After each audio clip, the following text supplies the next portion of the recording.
Hi, my name is Caitlin Akon. I played Enid on The Walking Dead, and you are watching Comiverse.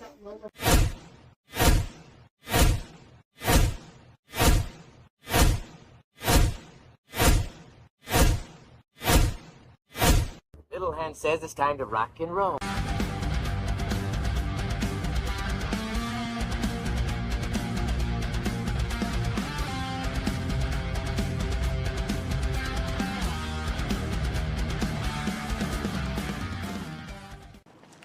Okay, dudes, let's walk this sucker. All right. What's going on, everybody? Welcome to another edition of Into the Comiverse. This is the final episode of Into the Comiverse. Y'all don't worry, I'll be back with another live show. What it is I've got two concurring titles of live shows going, and I'm just phasing this one out because we're getting ready for the Hanging with Grandpa Starscream era. That's cool. Welcome to the absolute ultimate edition of Into the Comiverse, because you know those titles seem to be real popular to throw around these days in the comic world. But let's welcome my panel. We got some guys chilling in the back, so let's welcome them to the show. Hello there. Hey guys, we got Matt from Heroes for Hire Club, my Friday Night Frights co-host, and we got Valji from the heart of Ric Flair country. How you doing, brother? Pretty good, pretty good. Before we get started, how y'all doing? I want to see how y'all doing, and we're going to go into the chats. How y'all doing on this Saturday evening? I'm good. All right, I guess. Probably got up too early. I got up too early and said, "Screw this!" I went back to bed. Then I woke up at like 12:30. I said, "That's more reasonable for me at this point." I was going to say, in the words of Brett Michaels, I went to bed too late and got up too soon. All right, so in the chat, the only people that's really wrote anything right now is me and Matt. Matt is omnipresent. He said the final episode for now. That is right, because Into the Comiverse might be ending tonight, but Hanging with Grandpa Starscream will continue. It says, welcome to the absolute ultimate edition. And then Matt chimes in and says, the absolute ultimate infinite crisis secret civil war. That is right. Because we got to have those tags, you know, that it helps the algorithm or whatever the hell you want to call it. Seems like everything when you see the trending 20 in comics is absolute or ultimate. Well, actually more absolute than it is ultimate. Yep. But so guys, I didn't really have any pickups. We'll take a minute, say hi to my buddy Tim, aka Katana. Hello from Indiana, or hello from Arkansas to my Indiana brother. How you doing? He is really looking forward to my Friday Night Frights. I think it's February 23rd or January 23rd, because I'm doing his favorite vampire movie. Let's load up the queue here, but I'll be doing his favorite vampire movie, Near Dark, on the 23rd of January. That's one of my favorite vampire movies too. Yep. And then I honestly, for Tim, I was like, I felt like if I didn't do it, he would be greatly disappointed in me. But next week, I'm doing my favorite Freddy movie, and that is A Nightmare on Elm Street 3. And of course, we'll be doing after this week on my channel. We'll do Friday 13th Part 7. The New Blood. Well, let me tell you about Near Dark. This is going to be a hot take. You know, I like both of these movies. Oh yeah, they were released in the same year, but Near Dark is a better vampire movie than Lost Boys. Agreed. I agree. And to me, it's like the Lost Boys got all the glamour and glitz, and the Near Dark is more of the darker, like, you know, in the corners where you don't go, and you know what I'm saying. Yeah. The Lost Boys was more of the Brat Pack version of that movie. Yeah. You know, I was gonna say Lost Boys had Kiefer Sutherland, Jason Patrick, that hot chick I could never think of her name that was in Twister, and you know, and Alex Winter. But freaking Near Dark had Bill Paxton and Lance Hendrickson.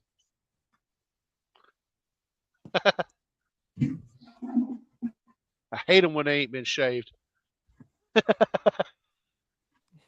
Will, you need to watch Near Dark. I think you'd love it. I need to watch a lot of movies. Yeah, you do, man. You need to get well versed in your horror knowledge so you could join us and be a part of the horror society. You could be freaks like us. True. I mean, I agree. I mean, I get it. You're a freak in your own way, and that's cool. We're all freaks. Yeah.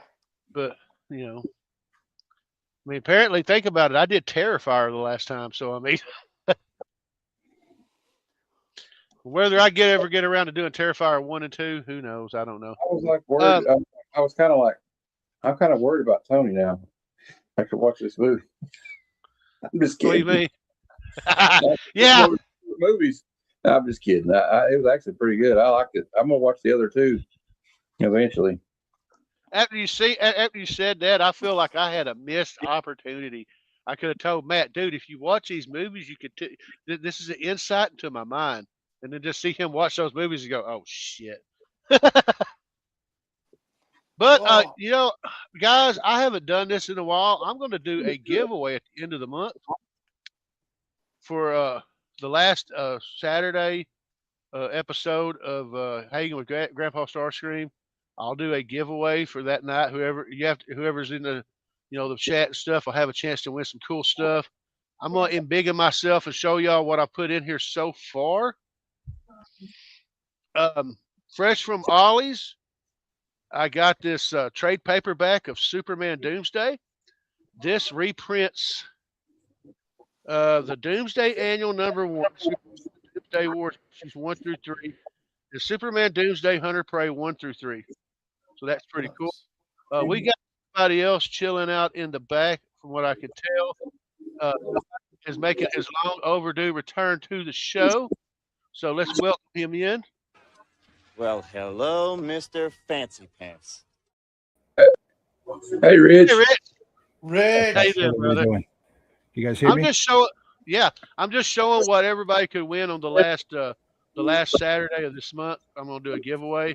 But like I said, I got this trade paperback of Superman Doomsday, and I'm messaging Jeff. then I've got the entire 5-issue series of Spawn Kills Every Spawn. So you get the whole story. I never read that. I hope I win. So that's pretty cool. I'm going to be adding a few other things. Once I get it in, I ordered an extra copy of Tales of G.I. Joe #1. I'm thinking about throwing that in. And I'm going to throw in a few other things. Like I said, it's been a long time since I've done a giveaway, so I figured I'll do that. Well, let's go back to the chat real quick. We've got Evil Mike saying, "Hey, Tony. Hey, Matt. Hey, Will. Hey, Rich." I did send Mike the link if he wants. So Mike, yeah, and I messaged Jeff. I don't know what's going on. I forgot to put. Normally, I put the link at the top of the thing, and I forgot to do that this time. I think he said he'd be back. He'll be here later. Well, he went to get a pizza. So Tony, you'll have to go for a little while. We'll have to wait for now. Mike says, "Hope y'all having a great night watching and listening." And then Tim says, "The Lost Boys is kind of the '80s Brat Pack MTV vampire movie where they're dark. It's kind of like if you turned Rob Zombie's The Devil Rejects into that." You know what, Tim? That is really a really good classification for that. Well, I never really thought about it. Music video. I mean, I like it though. Yeah. So, guys, do y'all have any? Like I said, I don't have any pickups. I mean, I've been showing this stuff off on other shows. If you want me to show it to you again, I can. That's up to you. I have a few things I've shown a million times. Yeah, I'll show you. I'm tired. I'll show you a few of them in a minute. But yeah, I mean, I don't have my clip for my lightsabers. I got to save that for next week. I'll show you. I'll tell you what. I'll give you the highlights. Okay. All right. Who wants to go first? Rich, you got anything you want to show off? He's muted. Yes, I am. Thank you. I have some new stuff. I have a slab I got in like 2 months ago. I showed it on somebody's show, but I don't remember whose. So I can grab it off the wall. Give me 1 second. All right. Well, we'll start with Will, and then we'll go to Matt, and then we'll go to Rich. Yeah, I'll show my highlights. I'll just wait. Go ahead. You're on the spot. Yeah, you're on the spot, brother. This is your moment. My sister was awesome enough to give me this 9.4 Batman 158 for Christmas. That is cool, dude. I like that cover. And then from Flutter Santa, this is a 9.8. Fall of the House of X #1. Nathan Zerdy Rogue. Ooh, Purdy. That's Purdy. That's a Purdy Zerdy. Yep. And now I am up to 10 slabs in my collection. Hey, you're almost at only slab level. I'm just saying. I am. But that's all I have. As my good All right. friend Jeff says, Finn. Finito. And he's like, oh, fancy that French film director type thing. All right. I got one of the blind bags. It wasn't damaged, so I was surprised. I got the cover A, and I always get the black and white one too because I'm a G.I. Joe fanatic, and I don't really care about this comic book, but I mean I'm going to read it, but I mean I bought it because of that. So. Oh yeah. Oh shoot. Sorry, that did it to Matt. Yeah, well, it works. If you highlight a comment, it'll take it. Well, there's some. Okay, I have to remember that. I like that cover. Kind of cool. Like I don't know how I feel about Captain America being assimilated by the aliens, but he's been in worse positions. Trust you me. know, look, everybody's like glazing up right now. I guess I'm on the bandwagon, even though I'm more of a Marvel person. But I got, I feel like I have to be the defender of Marvel here lately. Everybody's like piling on, but so I will defend it till my dying breath. So that's cover B and cover A for that one. Yeah. And got this one. You know, it's all right. Like I like that cover. Yeah. And then I got cover A as well because I kind of cover my base on absolute stuff. You never know. Like, if it gets big, you know, it's already big, but you know what I mean. Yeah. Now let's go with some cool old stuff. Now this is everybody will like this. Hell yeah, dude! I remember buying that off the rack when I was a kid. Yeah, Marvel Comics presents #1. Also, what's cool about this book is, and I usually am too lazy to get out of the back and forth, but I will show you this time. It is a wraparound cover. You got Man Thing and all them on the back of it. It's like a wraparound cover. Shang-Chi, Silver Surfer.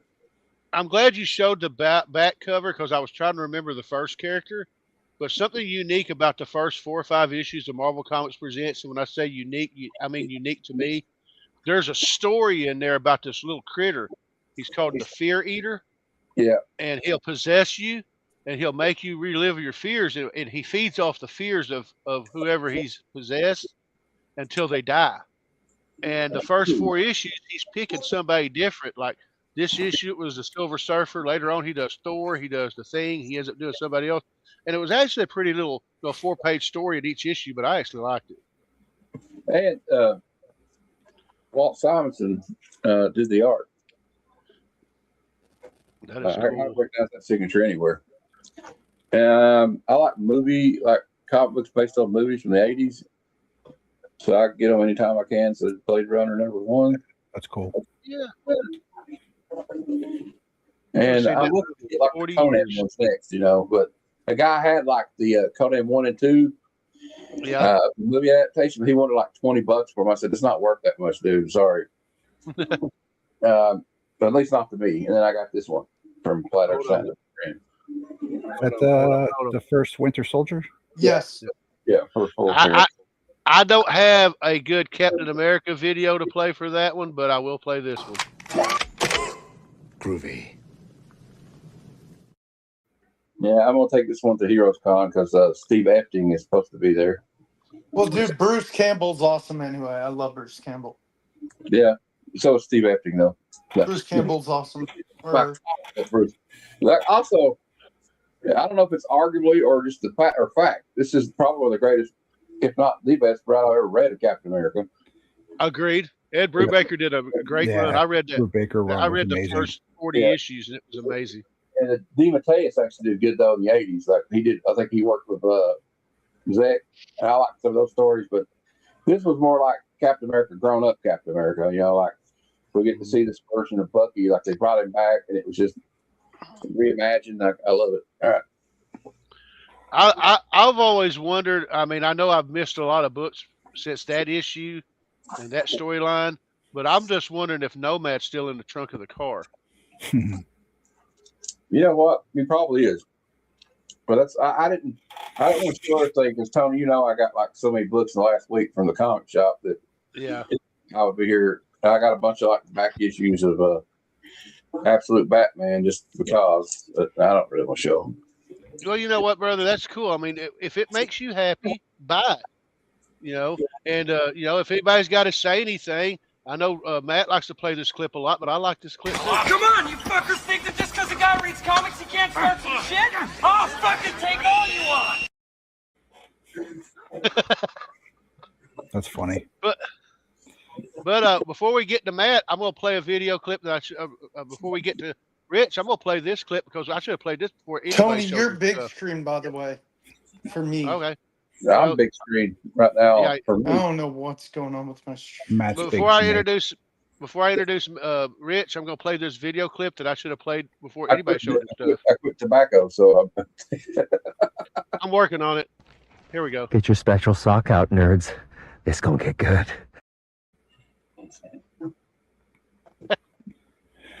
All right. So if I jump off early, I apologize because I do have to go in a little while. But I wanted to pop on because I saw it was going to be your last stream, and I figured I got to be here. Not officially. Actually, Rich, that was a cheat. That was a play on words.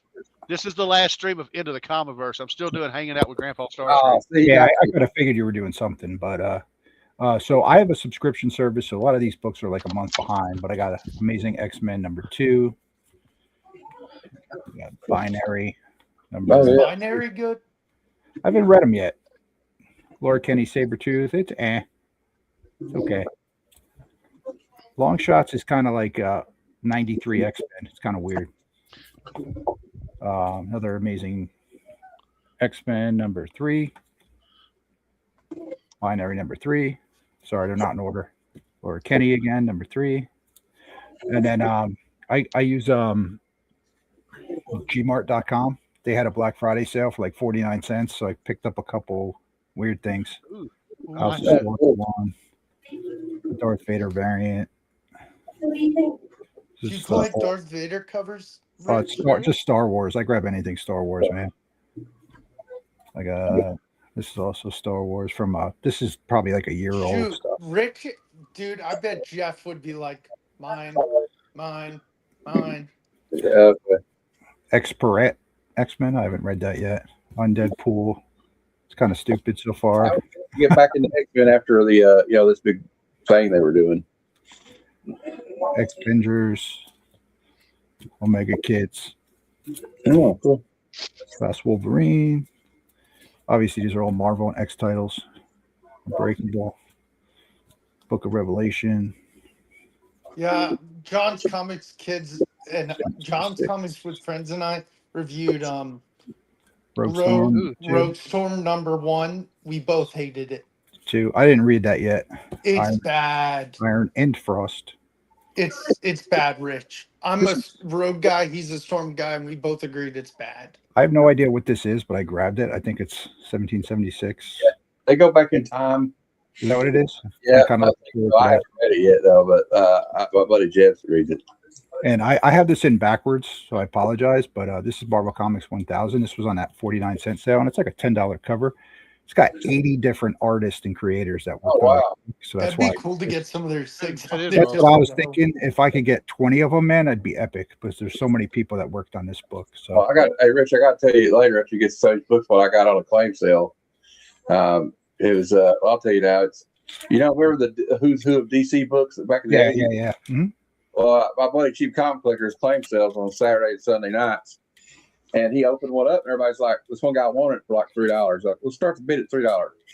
And I was half paying attention. It was like, somebody said, "I bid 12. I bid 15." I'm like, "Is there something about this book I don't know?" So then he starts turning the page. I look, he's like, "Well, there's Walt Simonson's signature. There's Nick Giordano's signature. Somebody had took the book to a convention and had them signed by their little piece of art inside the book." And I got it for $40. That's cool. And then this is a slab I got about 2 months ago, and I don't mean to be like showing off, but I'm going to show off because this is a cool book. So,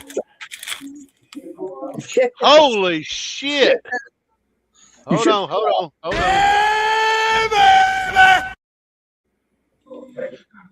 You know what? If I had that book, I would show it on every stream from now on. Like, it would be Every like, freaking stream. yeah, every day.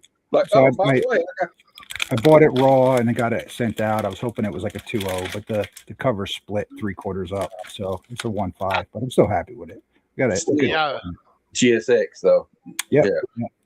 Yeah, dude. Off 3 the years. list. It is 3 what years it is. down the road, I'd be like, "Hey, I don't know if anybody's seen this, but look, I got this. I'd do it, dude." And I actually have 4 books out right now for vintage submissions. I got the first appearance of Odin and There we go. Submariner #1 and a couple other cool things, but he'll be back probably in a couple weeks. Rich, hopefully you can join us when our buddy Jeff's here. I know you've met him once. Yeah, I met Jeff before. Well, y'all converse amongst yourself for a second. I'm gonna go in there and pick something out real quick because I hadn't showed this off yet. I do have some of I'll be that right Rick, because I know he knows a lot more about boxing, and I mean it wasn't a great match, but I wondered your thoughts on Jake Paul's jaw getting knocked into another zip code. I kind of called it. I said 4 rounds because I knew Jake was going to run, and he was going to run for rounds and rounds and try to survive. I was surprised it took AJ so long to finally box him in and finish him. Yeah. But that was a shot, man. Yeah, it was. Do you think he finally got? It's like it's time to like, because it felt like he was kind of like, I'm going to just go ahead and end this right now. Like it was like he did it at will. Like I could have done this. Like he could have done it in the 4th round probably. Yeah. It's almost halftime. I bet Jeff jumps in. What do y'all think? What do y'all think about the fact that Logan Paul thinks he wants to get in the ring with this dude? Logan's a worse boxer than Jake.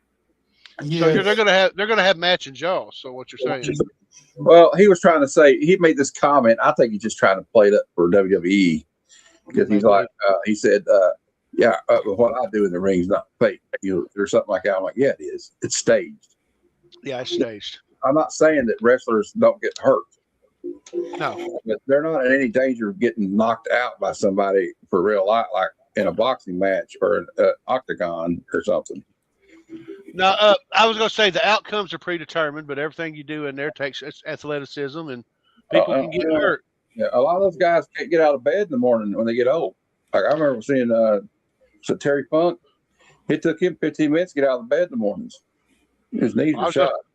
I was going to say, just ask Draws or Owen Hart and them about, Yeah, or Mick Foley. Look at Mick Foley. He's had hip replacements, knee replacements. But yeah, well, the thing with I don't know why. I don't even know why Logan Paul would even say that though. Like, I would not want to get in there with Anthony. Is it Anthony Joshua? Right? I said his name from last week. But then I heard he got in a car wreck in Nigeria. Yeah. He's fine. He just got released. Yeah, but 2 of his team members, 2 of his trainers got killed in it. So I mean, really?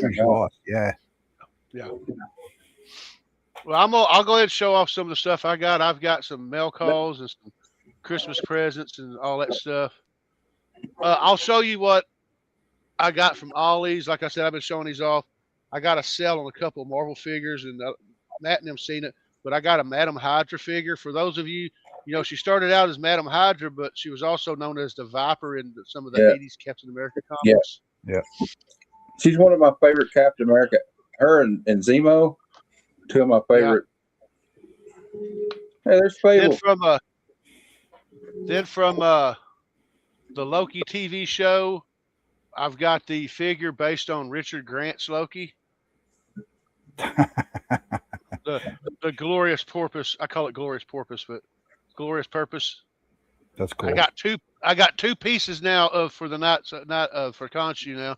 What'd they cost you at Ollie's, if you don't mind me asking? Well, they're supposed to be $9.99, but they had a sale going for 40% off, so I got these for like $4 a piece. Yeah, $4. Yeah. Well, I got to talk to you about that after the show about that. So, do they have another one of hers?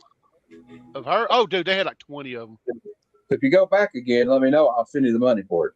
Well, it may be a minute. I might have to make a special trip to go get it for you because this was the first time. This was the first time I went to Ollie's in 8 months. So I mean, But thanks to the generosity of Brucifer and more importantly, Big Jeff, because Big Jeff won this in the giveaway. Who cares about Big Jeff? No, I'm kidding. I'm kidding. I didn't hear what you said, Vogs.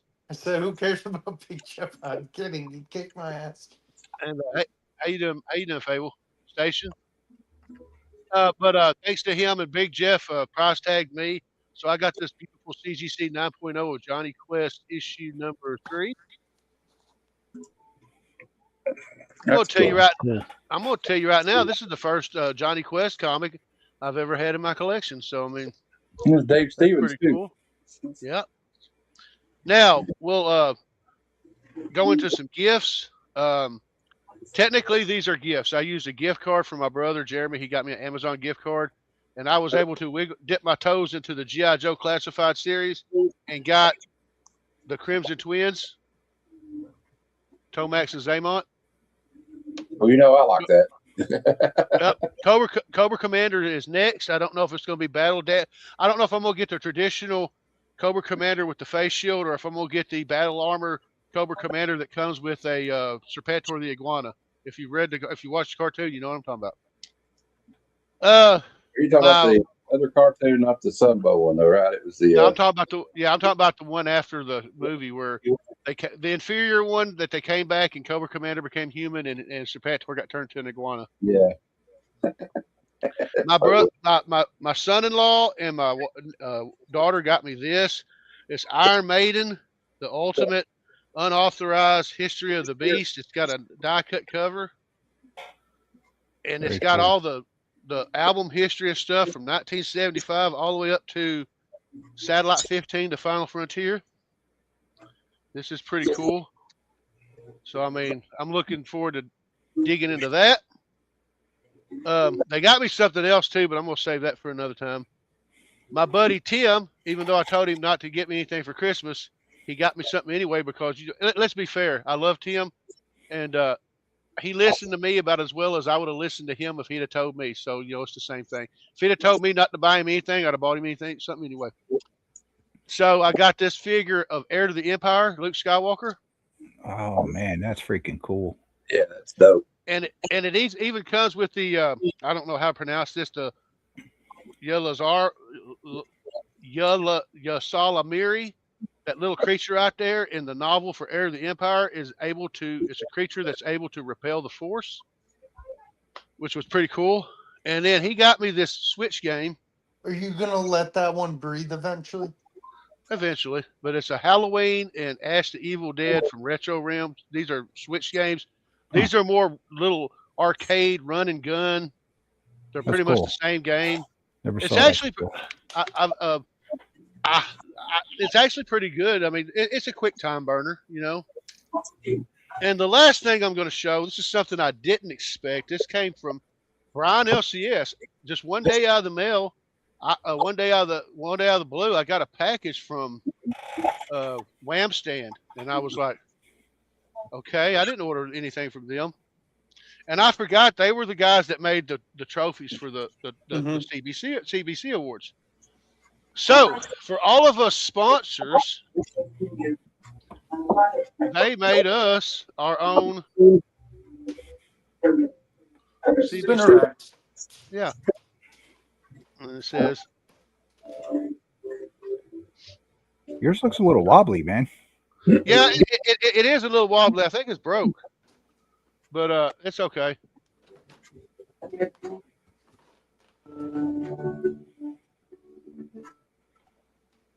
We lost him. Oh, camera went out. Oh, that was cameras. No, you got half a camera. Yeah, it's like he's censored. He could pick his nose. He could do whatever he wants right now. Okay, Jeff. Rich is in charge. Don't put me in charge. Oh, nope. Tony's back, but censored still. You got something in front of your screen? Can't hear you. Yeah, we can't hear you either. Tony, what do you got? You got dial-up over there, man? What's going on? Something's going on.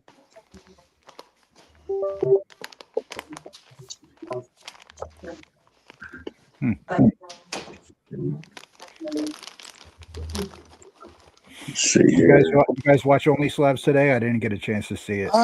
Bits. Oh, yeah, I watched it all. He had some like Brazilian comics, like there's like 2 or 3 of them in the world or something. There's Really? Chonko, and they're all like horror comics, but they were like awesome. Like a lot of stuff I've never heard of, but was by this Brazilian artist, but it was really cool. Well, he's gone again, but anyway, I don't know. We'll talk amongst ourselves. But yeah, it was a pretty good episode. Can you hear me? Yeah, Now you're we can. fine now. Yeah, I did something when I moved the award back over there. All my connections, the wires are right there, and it took the wire out that had my extra camera. I use a separate camera from my laptop, as you can see. It's covering the other camera. So, that's what happens when you're live. And we're back, y'all. It wouldn't be the ultimate, absolute, awesome secret crisis for nothing.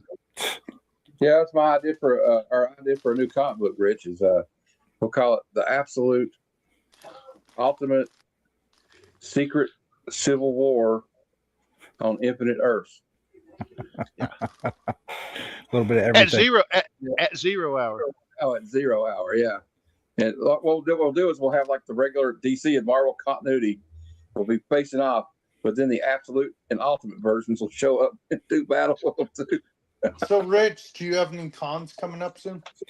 I do. I have a couple by me. I have one the end of January, Garden State Comic Fest. It's not huge, but it's, dozen creators are going to be there. And then there's King Con. That's in March. And then I have Super Jersey in April. Super Jersey's huge. They usually have like 100 artists there.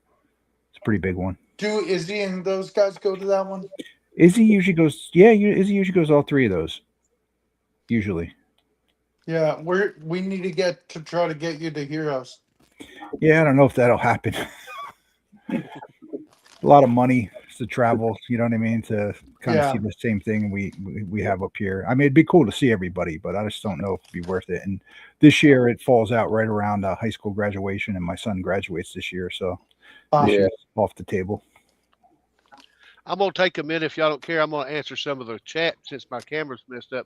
Fable, yeah, they're doing a sale at Ollie's. All toys are 40% off, which means all the Marvel Legends, Transformers, all their Star Wars figures and stuff were basically $4. They had like 50 copies of Nick Fury, the way he looked in Secret Invasion, like he was homeless.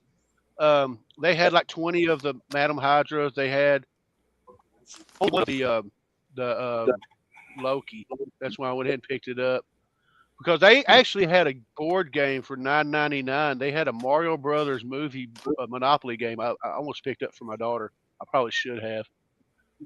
But I have an Ollie's right across from where I work, and I haven't been in there in a while, because the last time I looked at the figures, they only had like Neymar and Shuri for Black Panther.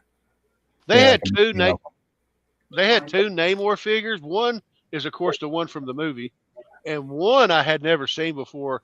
He had the long black hair, and he looked like he'd stuck his finger in a light socket after he'd done some crystal meth. I mean, that look he had on his face, I was like, "Oh, what the hell is this?" So so that was a hard pass. And then, of course, they had. I need to buy one. I keep passing him up, but they had. I can't never think the character's name, but Carl Weathers' character they played in Mandalorian. They had that figure for $4.99. It was $4.99 before the 40% off. So I can't think of his name either. Damn. I want to say it was Grief something, but I may be wrong. Something like that. But I mean, I'm like, Tony, you're seeing all these figures of the Carl Weathers figure, and you probably ought to get it, because one of these days you're probably not going to be able to get it.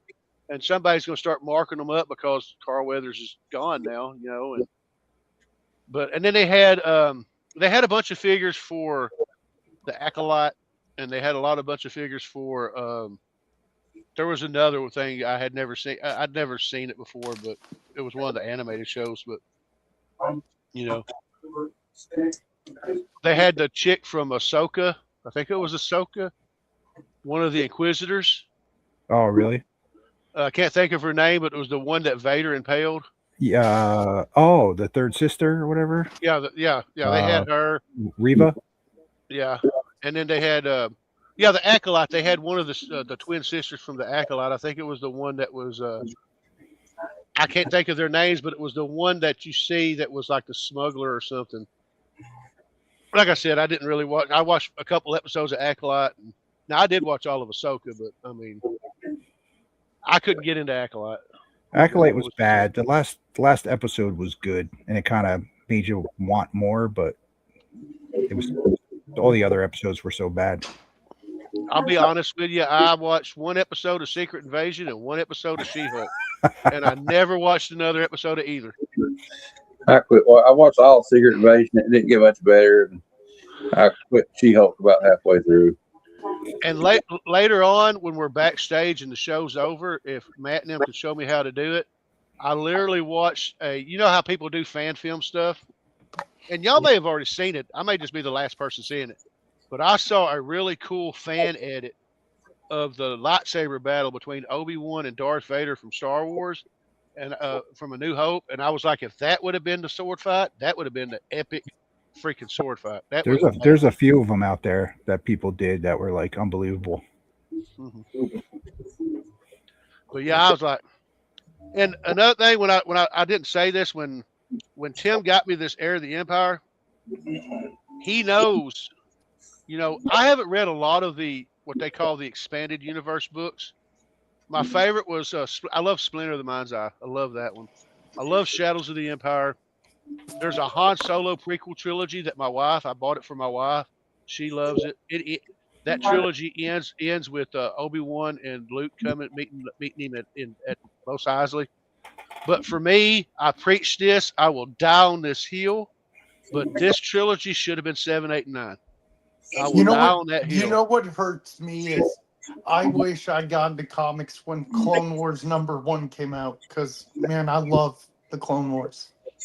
I wasn't collecting back then when actually, no, that was Dark Horse, so I probably was collecting and I just didn't see it.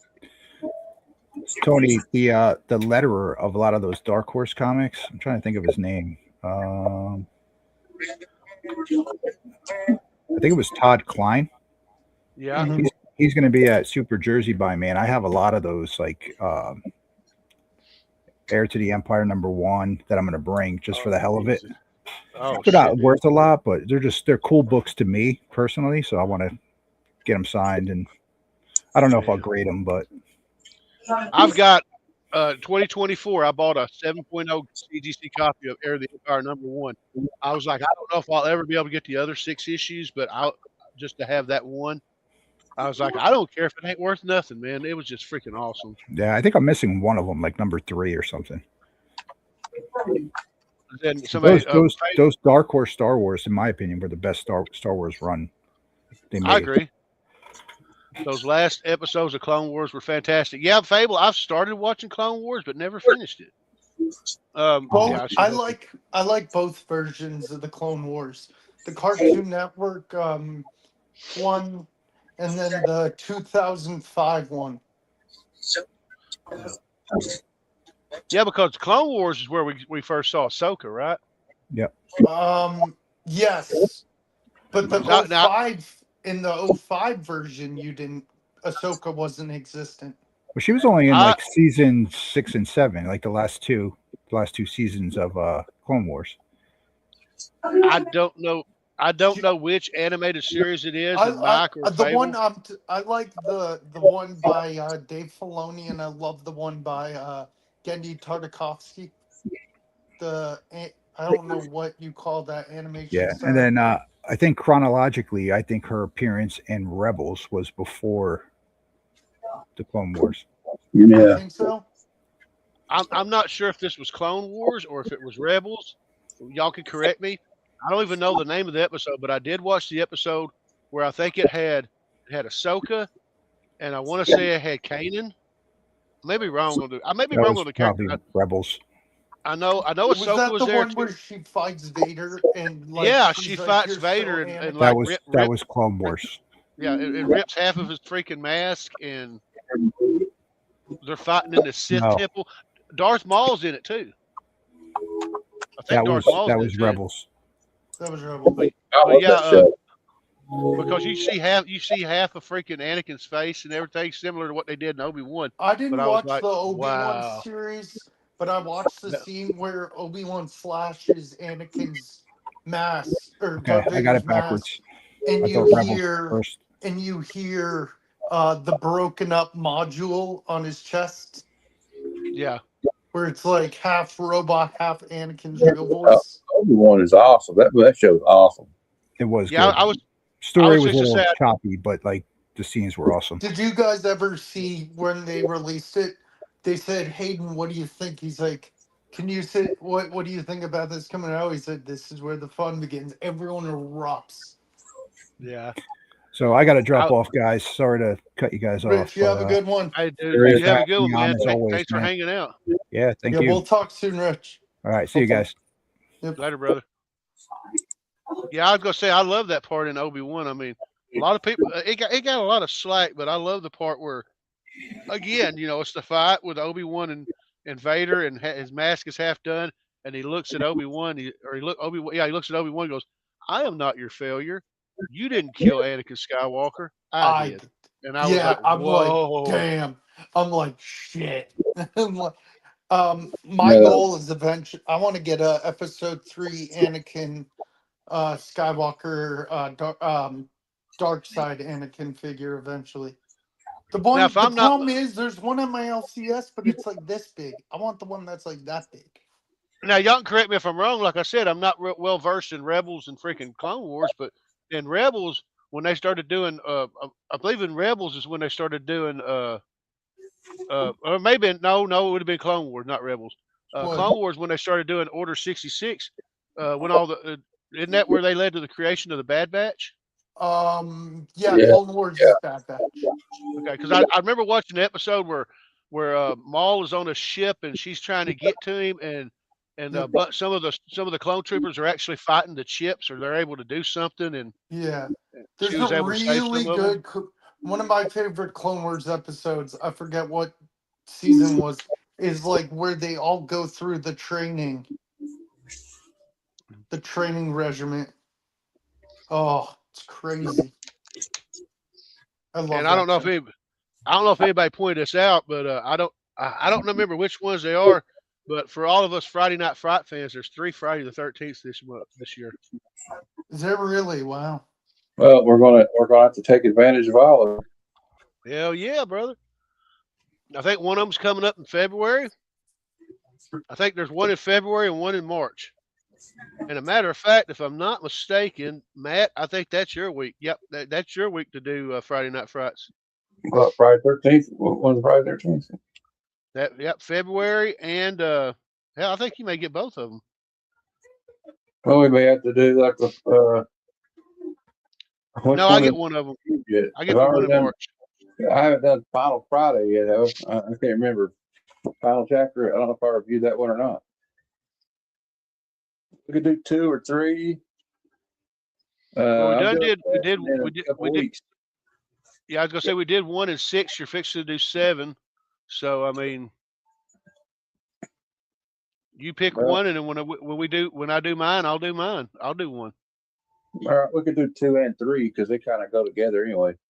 That'll work. You pick. You know what? Just for the hell of it, we could between the 2 shows, we could try to do 2, 3, and 4. I mean, if you want to. Works for me. Oh yeah, that's right. There was a movie called The Clone Wars. I keep forgetting about that. Yeah, there was a Clone Wars movie that started it all. Okay, that's right. I always keep forgetting about the Clone Wars movie. It's like I keep forgetting there's actually a Highlander anime. I'm sorry, but the Clone Wars movie, I saw it when it came out and I loved it, but then I watched it multiple times again and I said, wow, this is stupid because their goal is to save Jabba the Hutt's son. What did they fucking do? I like the movie. You did or didn't? When did they save Jabba the Hutt's son in Clone Wars? That was the Clone Wars movie. I've never the seen animated Clone Wars movie. Oh, I thought you were talking about the Clone Wars No, not Attack of the Dude, Clones. the clones. I thought you were talking about. No. Dude, I tell you what, though, I think the most dopest scene, speaking of Attack of the Clones, is, Matt, when you see the Republic gunship just vibing and just going in. Oh, that would be such a... I knew a guy when I collected Star Wars figures who had one. I'm like, man, imagine putting, like, customizing one and making it, like, G.I. Joe-like of a Republic gunship. I know me and my buddy Tim have already started sowing the seeds of 2027 because he let me know. I'm not really, I hadn't been keeping up with it, but of course, we all know May 2027 is going to be the 50th anniversary of the first Star Wars movie. And apparently, they're actually reconstructing the original unedited A New Hope. And they're planning on putting the original unedited New Hope in theaters for the 50th anniversary in 2027. Oh, I bet they're going to do like shirts and posters and. So I figure me and my daughter, we'll probably go up to Indiana that weekend, and we'll probably just make a big deal out of going and seeing the 50th anniversary of Star Wars in the theaters. Oh, heck yeah. You know who used to show Star Wars a lot on TV? Do you guys remember Spike TV? Yep. God, it was so good. And this is where I betray my age. Star Wars come out when I was 4 years old. No, I was 3. I was 2 months away from being 4. I wasn't born yet. Not even close. I wish I was.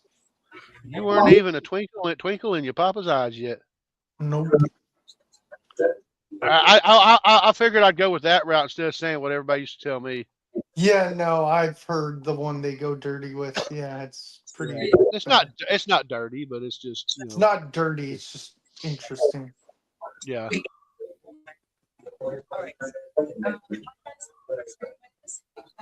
I would.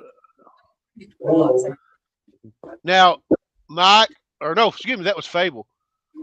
Fable, I don't know how much they would cost on eBay. I'm willing to bet that they would cost a lot.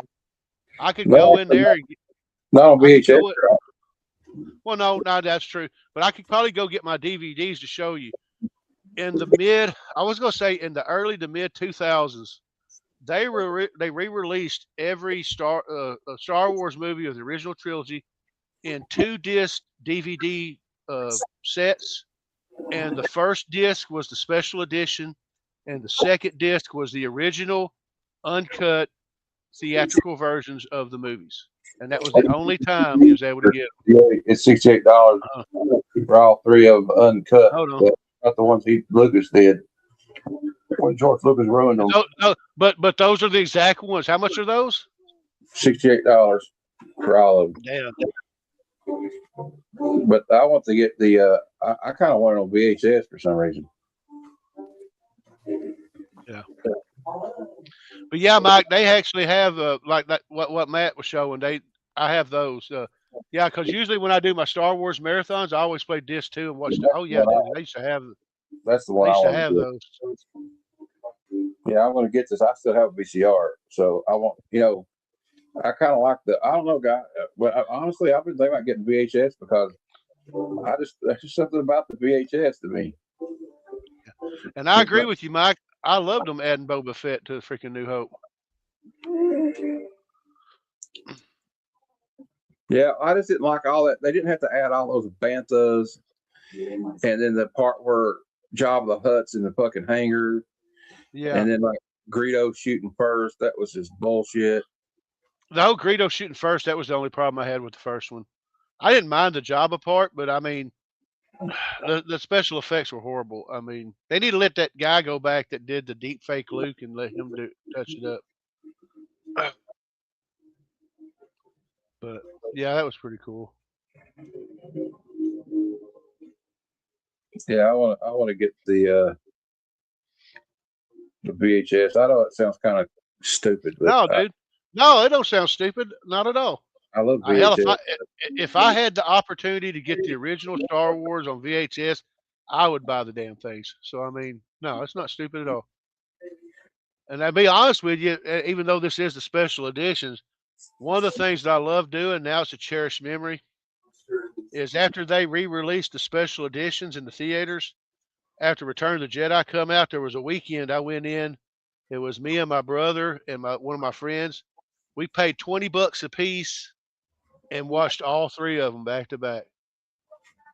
And in between, in between the movies, you had enough time to go get to the bathroom, refill your popcorn and soda, maybe go have a smoke, and then you go back in, watch the next one, and then watch the next one.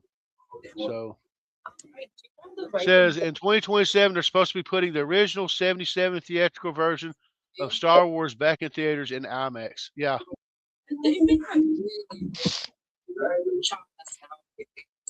Yeah, but I love it. Yeah,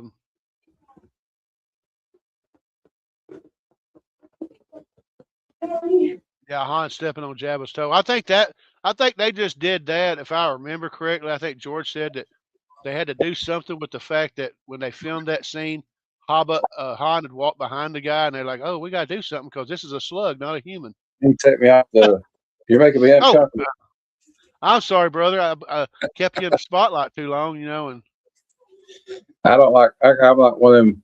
Oh, you can keep me up there. I don't know. I mean, I was sitting there watching Sakesha Ray's. I was watching Sakesha Ray's stream, thinking about buying a comic off of her. Since I lost my auction for that Mobat, I hope the guy gets it home and it don't work. Good. He beat me with 10 seconds left on the auction by 50 cents. I'm kind of salty about it. Oh, I would be too, dude. It'd be different, like if he beat you by $50, but 50 cents, yeah, I'd be pissed. I don't want to show you guys something. I don't know. There's another one I want to. There's something else I'm eyeballing though. I want to show you, Tony. If you don't mind. Go ahead, man. Go ahead, brother. I offered him 30. He didn't take it. He turned my offer down, but I was hoping I could get him at 35. But I want your guys' opinion on this. So I got Fable here. He's one of the toy guys. So he's one of my toy guys. So I want to. Since he's here in the chat, they made these sets in 2008 from Hasbro. As part of the Cobra Revenge Mass Device storyline. Yeah. And it comes with DVD and 3 action figures and the actual Mass Device gun. Check this out. No, hold on. Ooh. He wants 40. Shipping's $11. I thought I got 35 for it, but see, he's got Roadblock. Remember when he got tied up in the vines? Yeah. And you got Lady J and Destro's here. And it's got the Mass Device gun. And if you get all 4, it's like set 2. If you get all 5 sets, you get you can set the whole battle scene up. Oh, wow. And I kind of want to get it, but I don't know. I'm kind of. Yeah. It's sealed, but I would get it out of the box. So and see here, it shows you. I don't know what this thing is on the back here. Is it part of the Mass Device, I guess? Probably. And then, so see, you get all these pieces, sets it up, and it's and it's got the DVD of the movie, and this is what y'all get. And then there's another set right here. That's when they dive underwater to get the other elements they need in the cartoon. Yeah. When does this one end? Oh, it's not an auction. This is a buy it now. But I was gonna buy it so you don't get Well, boy, you better watch it. You're gonna get deleted. Get deleted. Deleted. Not deleting. But I thought about getting it, but I don't know. It's a lot of money for me. Well, I mean, I'm contemplating buying a $45 Serpentor with no cape, but it has the air chariot, so and it's an original. So let's see. Mike says he says I'm normally in the opposite. I like Jar Jar. I like Jar Jar. He's probably one of the greatest Sith Lords we ever had. Yeah, he's a Sith Lord. Don't everybody tell you different. Says I only had issues with Disney era Star Wars. I enjoy most, but there are some issues. I'm just trying to enjoy it for what it is. I mean, I could spend a whole episode and talk about my disdain for The Last Jedi and The Rise of Skywalker, but I don't want to be that person. Return of the Jedi was the last movie I remember seeing at Lepanto. I seen it there too, brother. Before they permanently closed it the next year. Yep. We got Kenneth Bird here. Hi to Evil's Comics books tonight, and I hope you watch some videos. Please let me know. I always watch, share, and I hope somebody supports everyone here tonight. Thank you so much. Thank you, Kenneth. Kenneth's always a good supporter. Everybody go over there and support his videos. Yeah, man, he's been videos. He's been trying to do some lives himself. He's trying to get on the whole thing, and you know, so we give him y'all go support him up, as well as the gentlemen that are on this show and in the panel. You know, Mike does Evil Mike does video game playthroughs and on his channel Evil's Comics.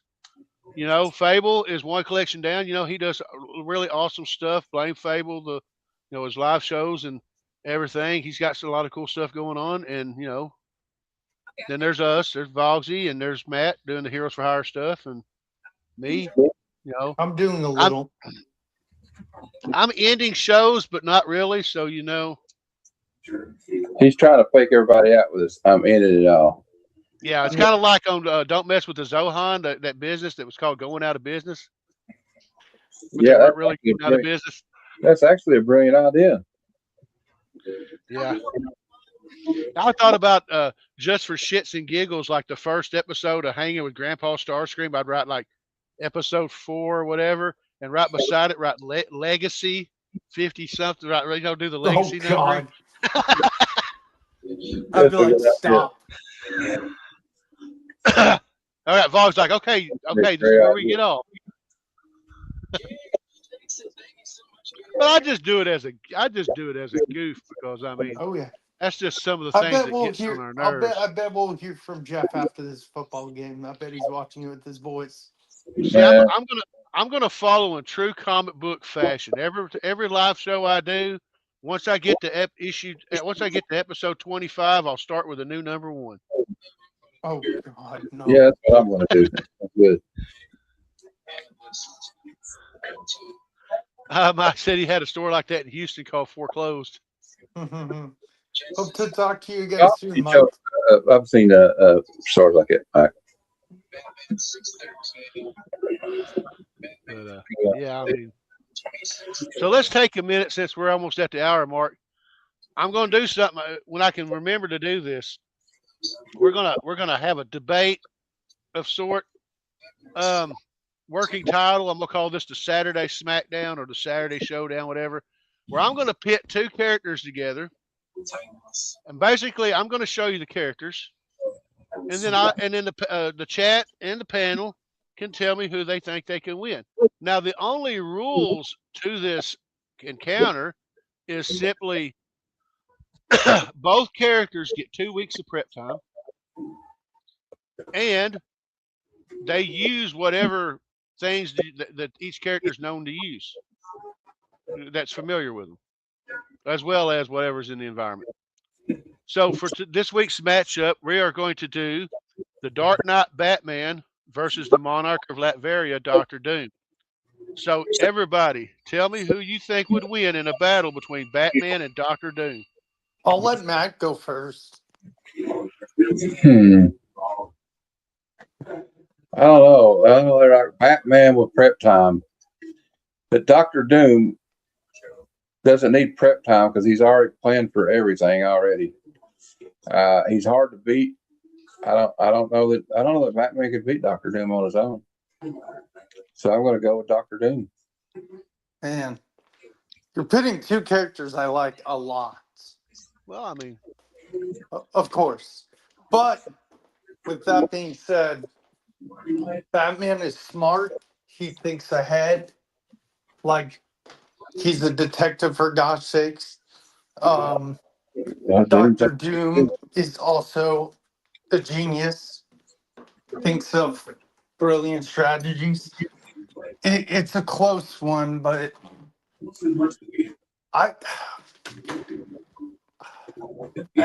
even as a huge, super big Batman fan, as you guys know, I'm picking Dr. Doom.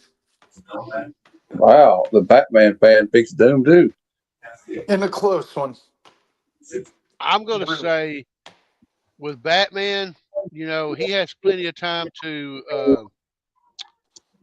you know, he's got all that tech and everything, and like, and Mike just brought up something I was going to bring up too about Doom being a magic user.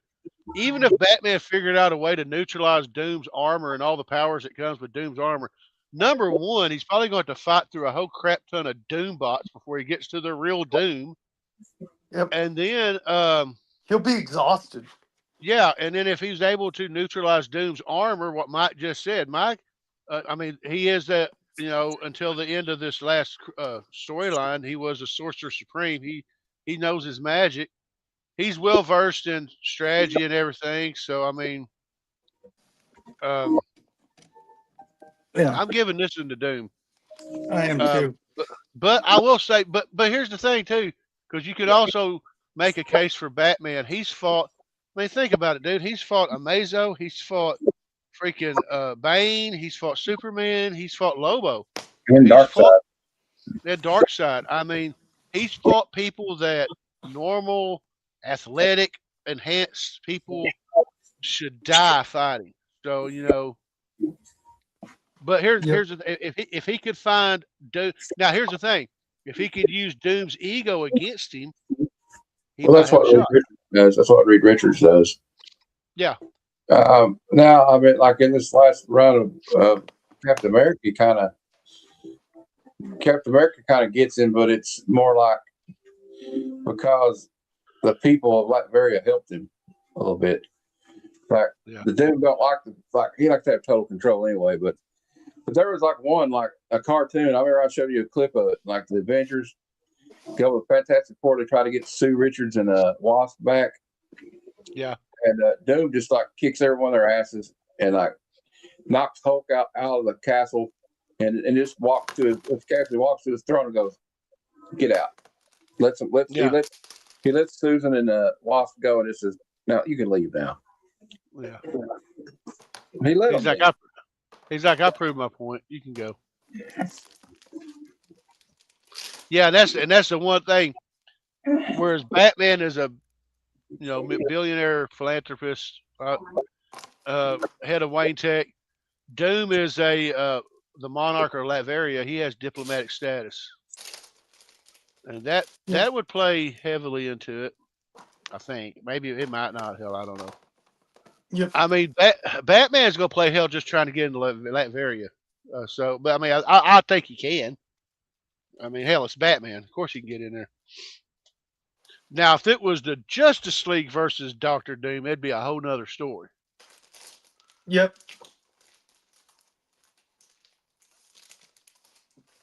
Absolutely.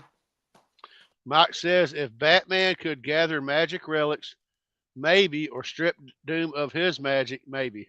Yeah, because if he was think about something. If he could strip Doom of his magic, if he could strip Doom of his powered armor, Batman is he is highly trained in multiple forms of martial arts combat, and Doom is not. You get past all that power stuff for Doom, and he's just a man in a piece of armor that he can't use. Batman will kick his ass. Absolutely. And I was gonna say, and another thing too is Batman fought a damn Predator. So I mean, yeah.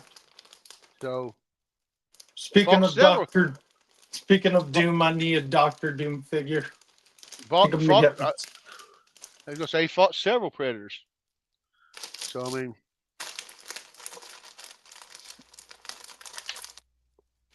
we should do a handful of these. I know you want to do one per week, but this one counts. The others don't.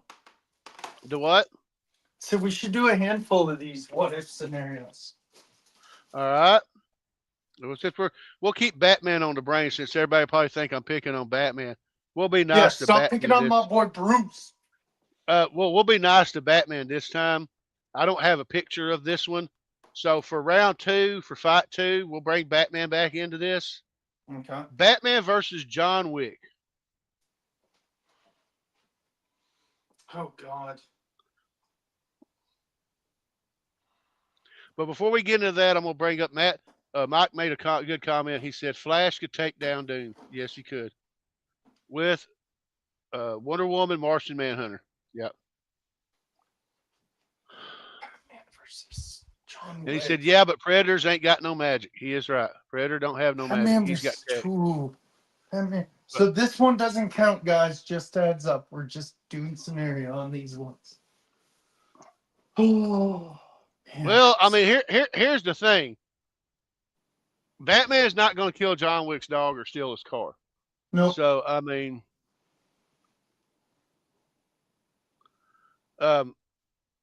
again, this goes to Batman. I mean, Batman has fought assassins. Batman has fought Deathstroke.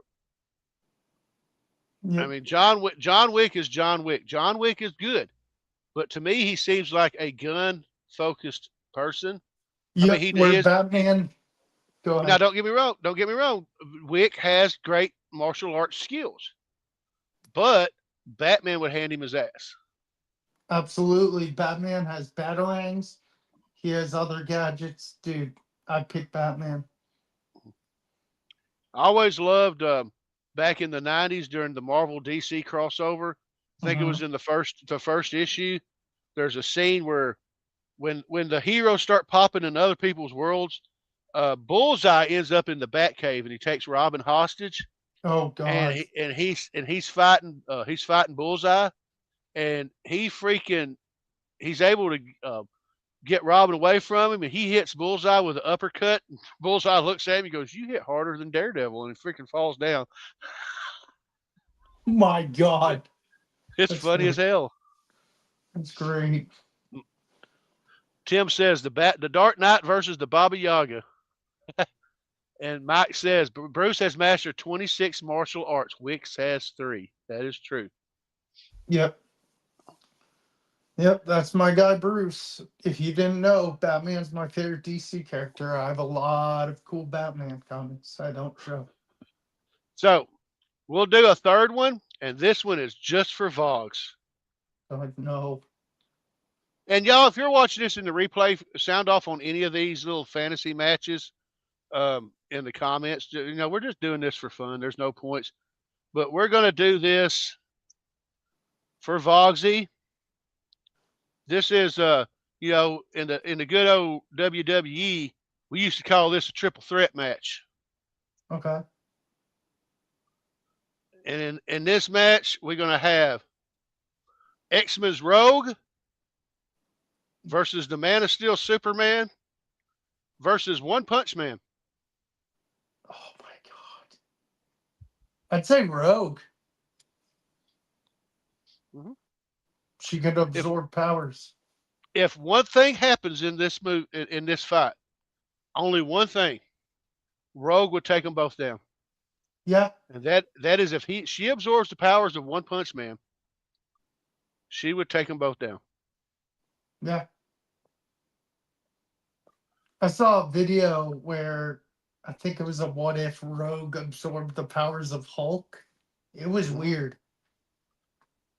I don't know why, but my favorite one, there's a what if book where Rogue became it was a play on Avengers Annual 10 where she ends up becoming she possesses the hammer of Thor.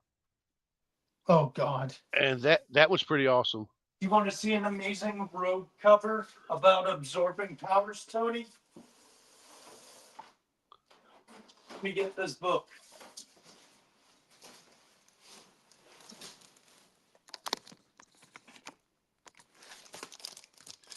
Let me get out of the plastic. Mike says if Rogue could steal their powers, maybe, except Superman moves faster than the Flash. Hold on. Look at that puppy. Ooh, pretty. She has the powers of Angel, Gambit, Wolverine, and that's it. That is awesome. It's a you trying to make me give you my covers of Rogue. Dude, do you want me to show you my Rogue PC? I can. Your what? The Rogue PC. The Rogue PC. Okay, ladies and gentlemen, Fozzie's going to whip out his Rogue PC. Not yet. Just give me a minute. And this is not D&D. This is not a Dungeons and Dragons Rogue. We're talking about X-Men Rogue. Just give me a minute. Because any true D&D player knows that if you're dealing with a rogue in D&D, any good rogue, you won't see them. Okay, 1 sec. Just saying. Yeah, we're not wrong. Give me a minute, Tony. Okay. Nope.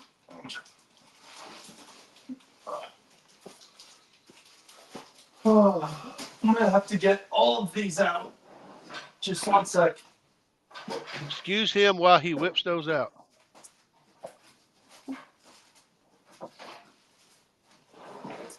It's gonna be a long one, but I'll shuffle through it fast. Okay, hold on. Well, we're waiting. Sorry, We're waiting. I was on another web browser and didn't realize I was muted and my camera was still off. Oh wow. I was talking about John Wick getting his ass kicked, and nobody even heard me, did they? No. But while he's getting his rogue collection together, tell us what you said about John Wick getting his ass whooped. Well, especially if it was like you said, Batman don't kill, but if it was Frank Miller's Dark Knight Returns Batman, he'd kill his ass in a heartbeat. Yeah, true. And like Batman, he's not a violent. He doesn't want to hurt nobody, but he will hurt you. He can be a very violent person. So And you guys, sorry to interrupt. So you guys saw the Avengers Annual 10 I showed earlier. Yeah. The slab, the one that Nathan's already. Let me show you the rogues. Yeah. Signed by Adam Hughes in person. Oh, I hate this angle. Signed by Adam Hughes in person. This is a gift from Paul in the 619. This is Mark Brooks. Ooh. Rom.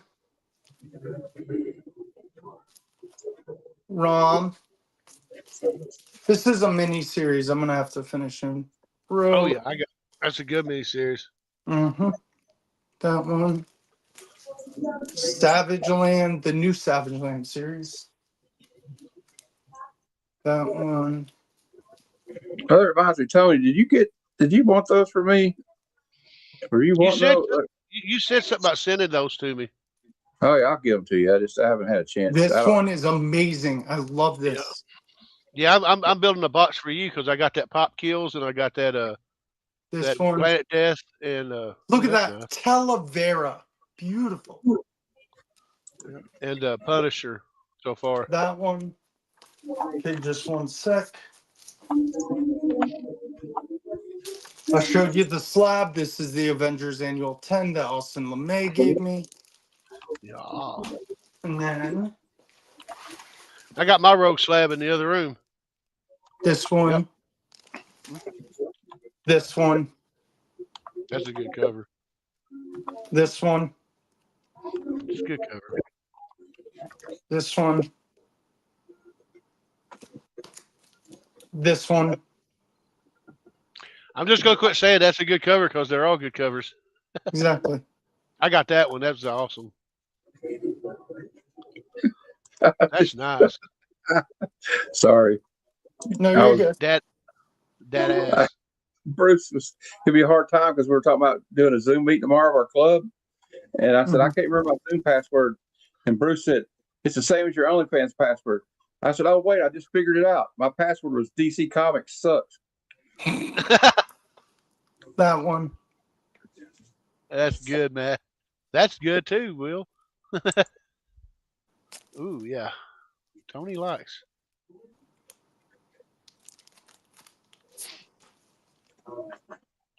So I think it's safe to say that we all prefer the 90s rogue. Mm-hmm. This one, I just got it because of Archer. Matt, you need to get. Do you have this one? It goes with the figure I gave you. No, I do not. Age of Apocalypse rogue. Mm-hmm. This one's cool. Yep, that's a nice one.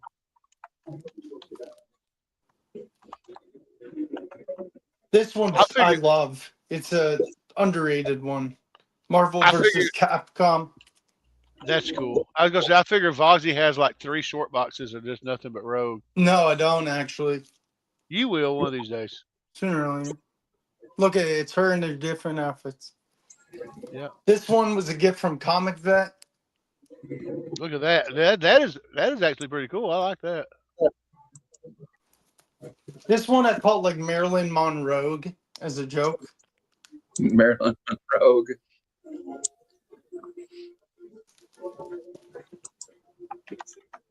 That is an awesome cover. I love that cover. I do too.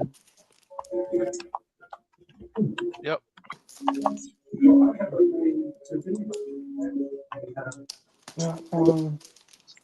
Dang, we lost all of our followers. Dang. Nobody's watching. This is a Pizza Hut one that was sold. They must not be Rogue fans. Nope. No. No, they'll be back. Matt talked me into this one. Not bad. How did Matt have to talk you into that one? I don't know. I just didn't like how Rogue looked, but she's fun. She looks cute. I think she looks cute. Hey, how you doing, Wellbore? Wellbore. Tony, you inspired me. Remember? Yeah, I sent it to. Wait, is that the one I sent you? Maybe, or it was either this one. That was the one I sent you. Dude, I need to get this slabbed. I think it could be a decent grade. You should feel honored. I sent that to you with the idea that I could just pick up another one, and I can't find it anywhere. Oh damn! Now I feel like I have to send it No, back. no, absolutely not. Absolutely, I forbid it. Matt, have you read Mr. and Mrs. X? No, I have not.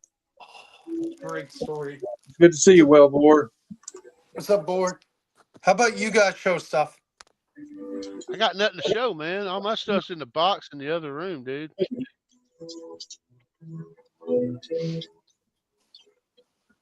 I ain't got nothing to show, man. I done showed everything within the legal limits of the law. True.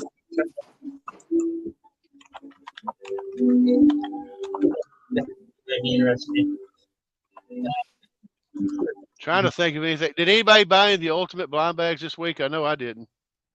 I did. I remember you said you got lucky. Yours wasn't damaged. Yeah. It, sorry, I got distracted. Cheap Comic Collector's got an autographed David Nakayama Rogue comic. Ooh. Oh, yeah. Well, it wasn't damaged, really. I only got one.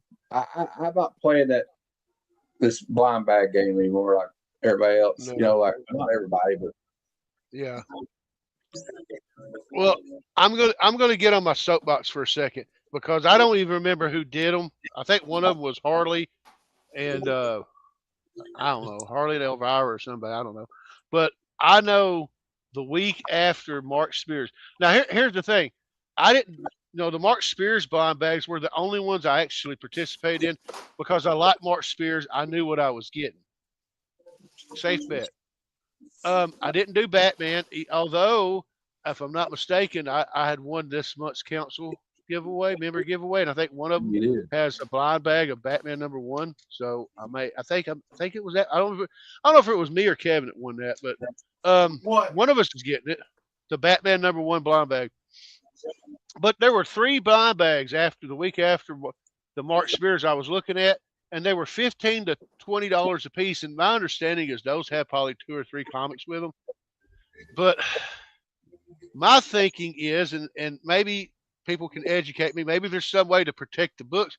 But I'm like, if you got, it's bad enough to have 1 in a poly bag, but if you got like 3 in a poly bag and you're not protecting them, and there's like a foil or something in there, something's getting effed up. Yep. I mean, I got no problems by paying like cover price for a blind bag, and it's like I was telling everybody. I went crazy. I didn't go crazy.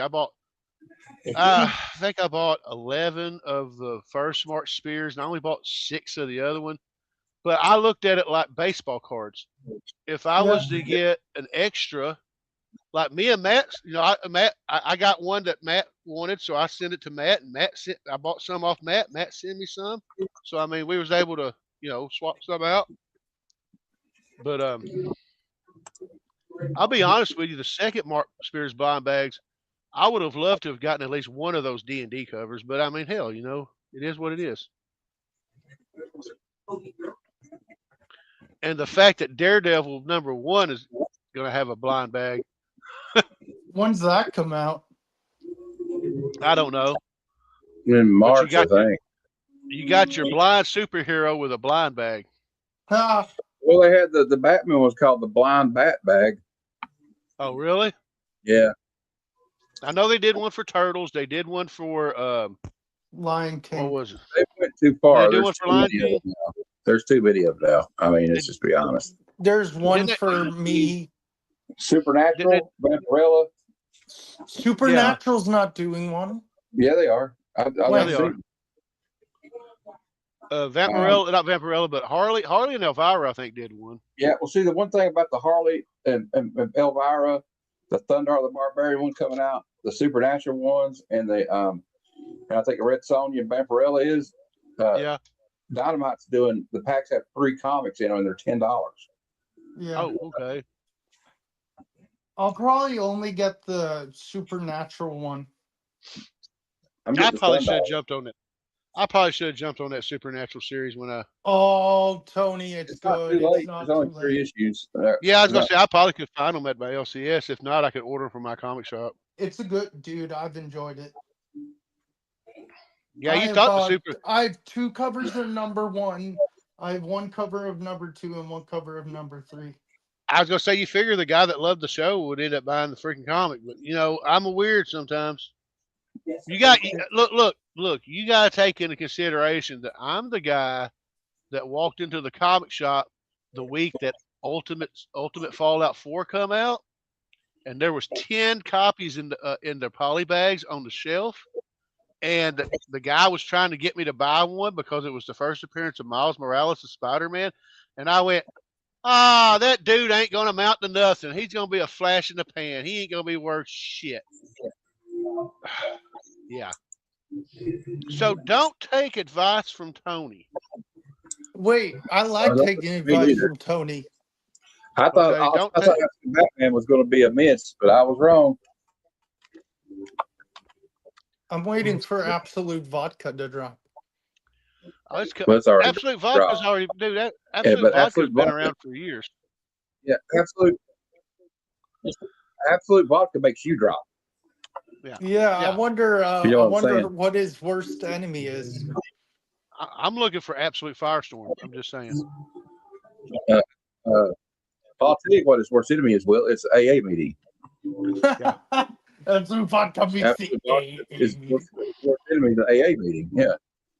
Oh, look, y'all. DC Comics in the '80s made a comic book about a dude that superpowers came from snorting cocaine. So anything is possible.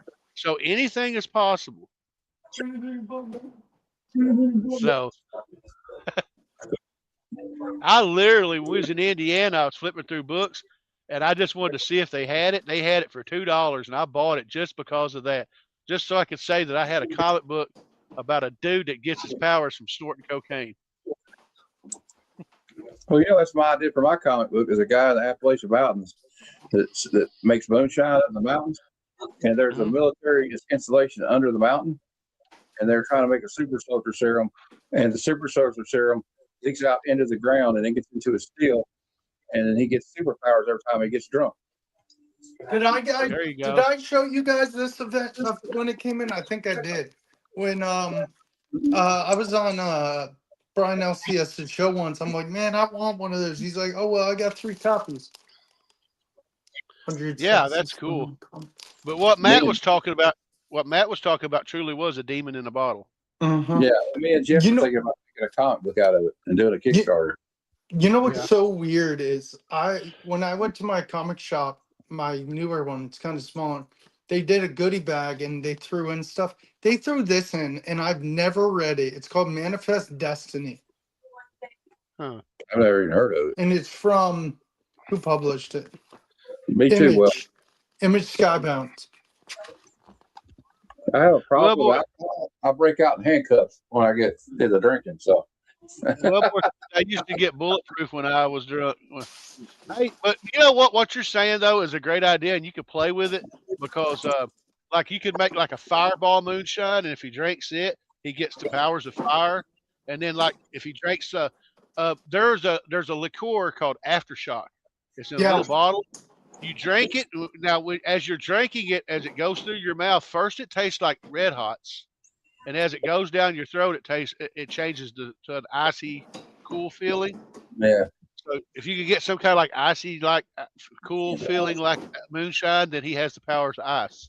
Well, I also want him to have a sidekick. He's going to be his coon hunting dog. There you Hey, go. Matt, I didn't know if you would be interested in this. Blue kick or something. I got this at Yeah. my comic shop. I'll add in your next package or give it to you at HeroesCon. It's called Image Comics. It talks about like Rob Liefeld, Todd McFarlane, Eric Larson, those guys in cool. this. Okay, yeah. Oh, another one. When Matt was talking about coon hunting dogs, I got Where the Red Fern Grows and Oh, that and movie makes me and cry. Marcel Ledbetter vibes. Anybody Dude, knows who Where the Marcel? Red Fern Grows makes me cry every time. I was gonna say anybody that knows who Marcel Ledbetter is, it's time for your colonoscopy. You go there. If you remember Old Yeller, it's time for your colonoscopy at this point. Oh Tony, God, dude. Tony, did Where the Red Fern Grows make you cry? It made me cry. Well, hell yeah, dude! I cried when I read the book.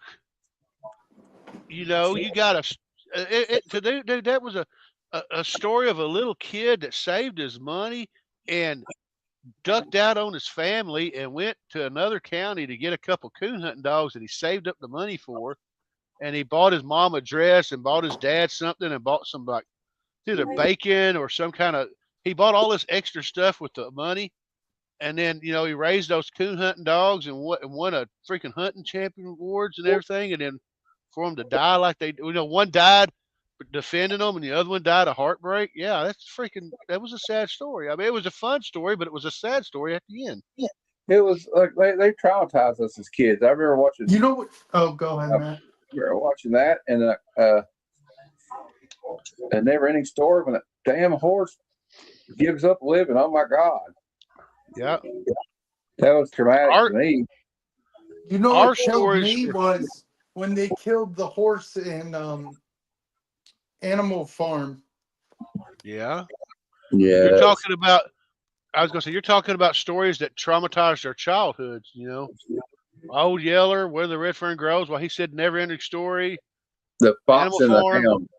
When you realize at the end of the Fox and the Hound that the fox and the hound can't be friends anymore because they're grown up. Yeah. That breaks. That's a good though. It's a good analogy for like kids. You know how you have a best friend when you're a kid and you think I'm always going to be friends with this person, and then one day you never see them again. Wait, doesn't it end though, Matt, in the movie where the fox is looking at a distance at the dog? Yeah, but they can't really hang out. Like, because they're on the, like, he's not going to go hunting. They kind of interfere. I'm not going to go after you, but like, yeah. You know what killed me was the ending of Bambi. God, I ain't seen that movie since I was a little kid. Because he was like grown up and they're like, well, you need to be the defender of the forest. You can't be that kid anymore. I made a point. I never watched that movie again. Yeah. Not Bambi, not because it's not a good movie. But if you want to watch a real good movie, watch Godzilla versus Bambi. Oh, there you go. It only lasts like 2 minutes. Chomp or stomp? He stomps on him. In the movie. Stomp or chomp? Stomp or chomp? Hey, Matt, we're going to have to talk after the stream if you're still awake. What do you mean if he's still awake? I don't know what I'm talking about. I don't know what I'm talking about either. I don't know either. What are you talking about? I don't know what I'm talking about. Does anybody know?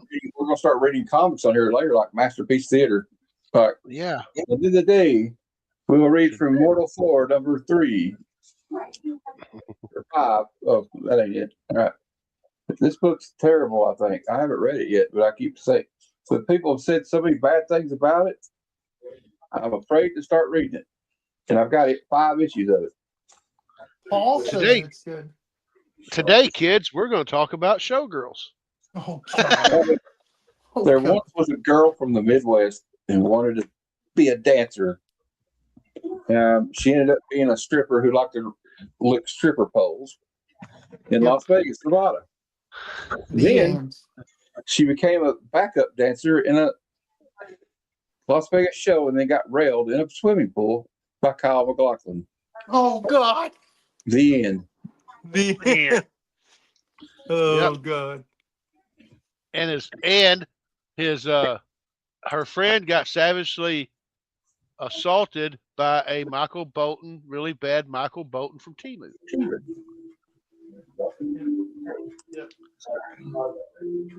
And I'm pretty sure most of today's kids probably don't know who Michael Bolton is. Oh, I do. Which Michael Bolton is it? Is it the Michael Bolton from Office Space?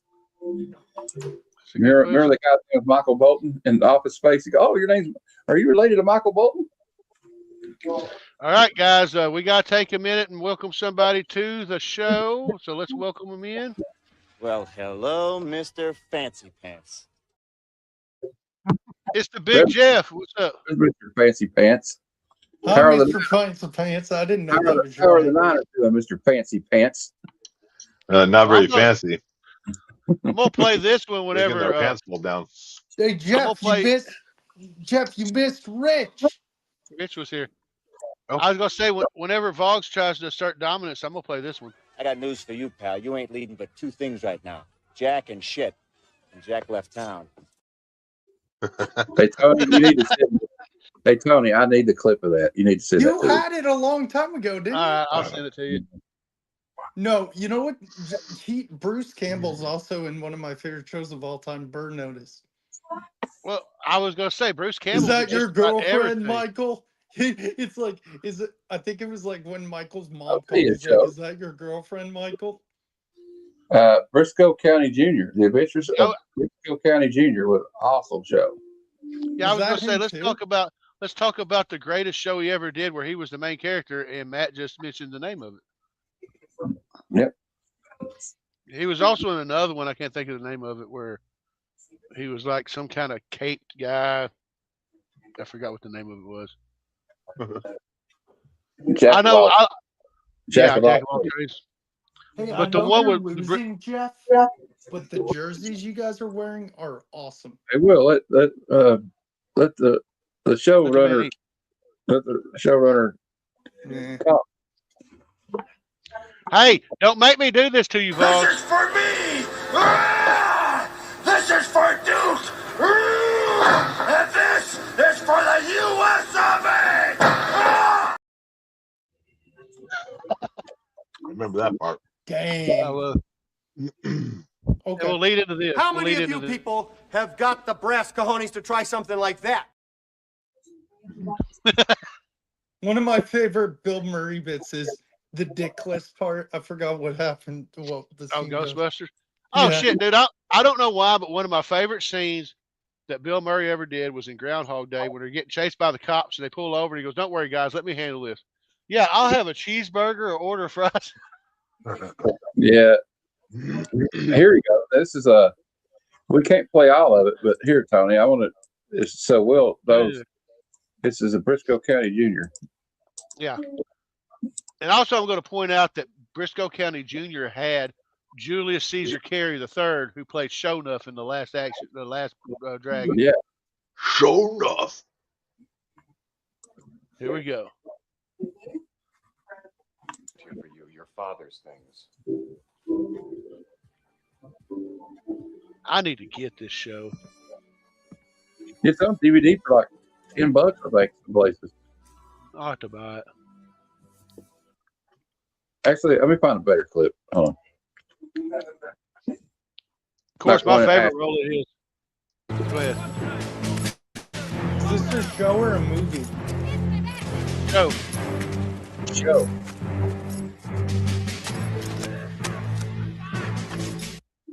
All right. Well, okay. Let's see if I can find where they shoot each other.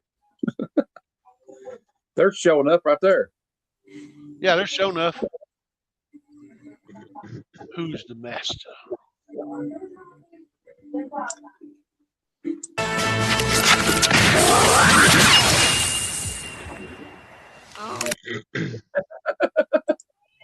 Anyway, damn, let me go, man. Let me go. I love that show. I'll put one backstage, but it'll probably get you, what do you call it, demonetized and I ain't making any money hung from anyway. a yard So arm, and I'm not making any money anyway, so hey, it'll be guess all right. what? We did not get demonetized for last night's show. Yay! not yet. Hey, What? They would have given me a warning by now. Not yet, though. You're right. But since I'm in a clip, whoever won that auction tonight. What? I know. Yeah. That auction tonight. Yeah, it was Jeff. No, it wasn't Jeff. But do you understand what I mean by those, like, what are little 50 cent increments people do? Yeah. That's how they get you. I don't know, though. Jeff knew that my final bid was $12. I'm just saying. Nice round number. Nice round number. You told me That's you did. But you know what's funny? Jeff told me to put like $12.75, and I didn't listen to it. Say you should listen to Big Jeff. I'm telling you. Only because I've been the victim of that many times. Jeff, you missed from Rich. Rich showed a 1.0 or 1.5 or something. I was flipping the guy. Giant size X-Men #1. Oh, wow. Yeah.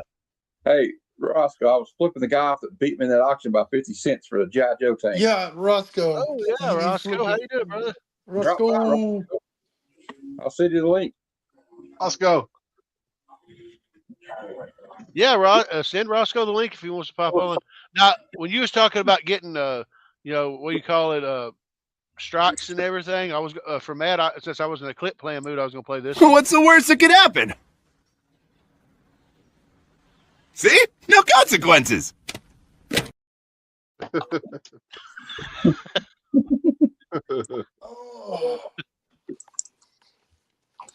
I've just about exhausted all my clips. I need new clips. I haven't had a chance to play this. I'll make that deal. How about you, you bitch? You make that deal? I'd make that deal. I don't blame you. Damn good deal. God, I love that movie. What's your name? Dominic DeCoco. Damn good movie. Dominic DeCoco. I like where he's like, well, you know what? He says, when I see a Nazi, let me ask you this. When you get this sweetheart deal and you go over to the United States, you going to take off that uniform? Yeah. It's like, yes, I'm going to burn. Oh, he's going to burn it. Yeah, Today, well, you know, like what me though, he says, I like to be able to spot my Nazis like that. Yeah, so awesome in that movie. What would they call the guy, the Jewish guy, the baseball bat guy? Oh, the Bear Jew. Yeah, the Bear Jew. The Bear Jew. That guy's character was off the chart. I like what he said. If you want to eat another sauerkraut sandwich, I want you to point out where the gun emplacements are, how many people they brought to the party, and what they brought to the party. Yeah, I love that part where he said something about, he said that dude's name. He goes, "This Nazi wants to die for country. Oblige him." The bar scene though, where they kind of had a little bit of a standoff, not really, but you got all the USA guys kind of up the stairwell, and you got the one surviving German guy downstairs, and they're having their little negotiation. I love that. Roscoe, scene. I hope you get the feeling better, brother. I feel better, Roscoe. Yeah, man. Definitely help you get Well, I mean, better. I don't know if y'all's weather's been like mine, but it's like 70 degrees during the day and 30 degrees at night. Yep, absolutely. So, but hey, y'all, I'm gonna try to play. I'm gonna try to play a fun little game right now, just because I'm just kind of curious. So most of y'all know that I've been trying to track down this package. So for those of you who don't, I sold some books through a claim sale through Aaron and everything. And one guy was nice enough to buy some books for me, and I mailed them to him on right before Christmas. And on Christmas Eve, they were actually in his hometown. But thanks to the awesomeness of the U.S. Postal Service, somehow they went back from California to Black Oak, Arkansas. And now, the last time I checked them, they were back in Memphis. It said forwarded. I don't know what's going on. I don't know if it's going back to him, if it's coming back to me. I haven't checked on it today. I told him I'd keep an eye on it. So where do y'all think this package is? Right. Kansas. It's probably in Iowa or somewhere, Colorado. Kansas. We got Kansas. We got Iowa. Well, let's look at the handy dandy The Bermuda Google, Triangle. and we'll see where this package is today, because he got 3 nice Silver Age books, and I really want him to get these books because I still in Memphis. It first on January 2nd it was at the processing center, and on January 2nd it says moving through the network. It was at the distribution center, and it's in transit to the destination, but it doesn't say where the destination is. So, man, it really bothers me. So, Happy New Year's, guys. Yep, Jeff saying Happy New Year's. Hey, yeah, let's talk about that for a second. We all have comic goals. So what are y'all's? Darn. There's a lot. Let me get the sheet. Hey, they don't all have to be people. They don't. Oh, damn, I was about to go back into the 1800s. I was just to say they don't all have to be people you have to buy. Ugh. Anyway, I was about to get banned. Anyway, you already said my list. But no, what I was going to say is they don't have to be stuff you're going to buy. Like for me, I'm going to try not to go crazy with variant covers. When I say that, not buy 15 of the same book. I think unless Mark Spears releases any more blind bags, I should be all right. I don't want to go after any like really big books. However, if the opportunity presents itself for me to get a Wolverine #1 from the limited series or a G.I. Joe #1 at a decent price, hopefully mid-grade. I don't give a shit about near mint. I just want an entry-level copy. I'll probably pick those up. I'm going to work on my G.I. Joe run. I'm going to work on my Firestorm Volume 2 run. I only need like 50 issues of Firestorm Volume 2. I need about 40 or 50 issues of Ghost Rider Volume 2. Jeff don't know this. I told the guys backstage, I actually did a My Comic Shop order and bought the first 12 issues of Tales of G.I. Joe. So, Oh, cool. Right on. For $2.65 a piece, except for one that was $4. It was like issue 9 or something. So that's a good deal. And I actually bought an extra copy of issue #1 to put in my giveaway pile. So I'm not saying I'm going to get all of these, but I'd like Transformers #1 from Marvel, Predator #1 from Dark Horse. I love that cover. Batgirl Adventures 1, the Bruce Timm. Batman Beyond #1, Batman 237, the one with the Grim Reaper, Batman 423, the one where he's like hugging the girl, the Spawn homage. Yeah. Spawn #1 and X-Men 158 and X-Men 173. Okay, where's Phil going to stay if you change his room? I'll tell y'all something might kind of make you sick. I was talking to my buddy Greg on the way to Ollie's. This is a good segue. When I mentioned Greg, he is my buddy that does cleaning and pressing. He's my cleaner and presser, so you can go find him on Instagram or Facebook. And I'm trying to find the picture for his 0.5 pressing. He does really great pressing. He has pressed some big money books, but he was nice enough to tell me that while he was on vacation in Branson, Missouri, he went to a comic book store, and I think he said he paid like $50 or $60 for a mid-grade copy of Batman 232.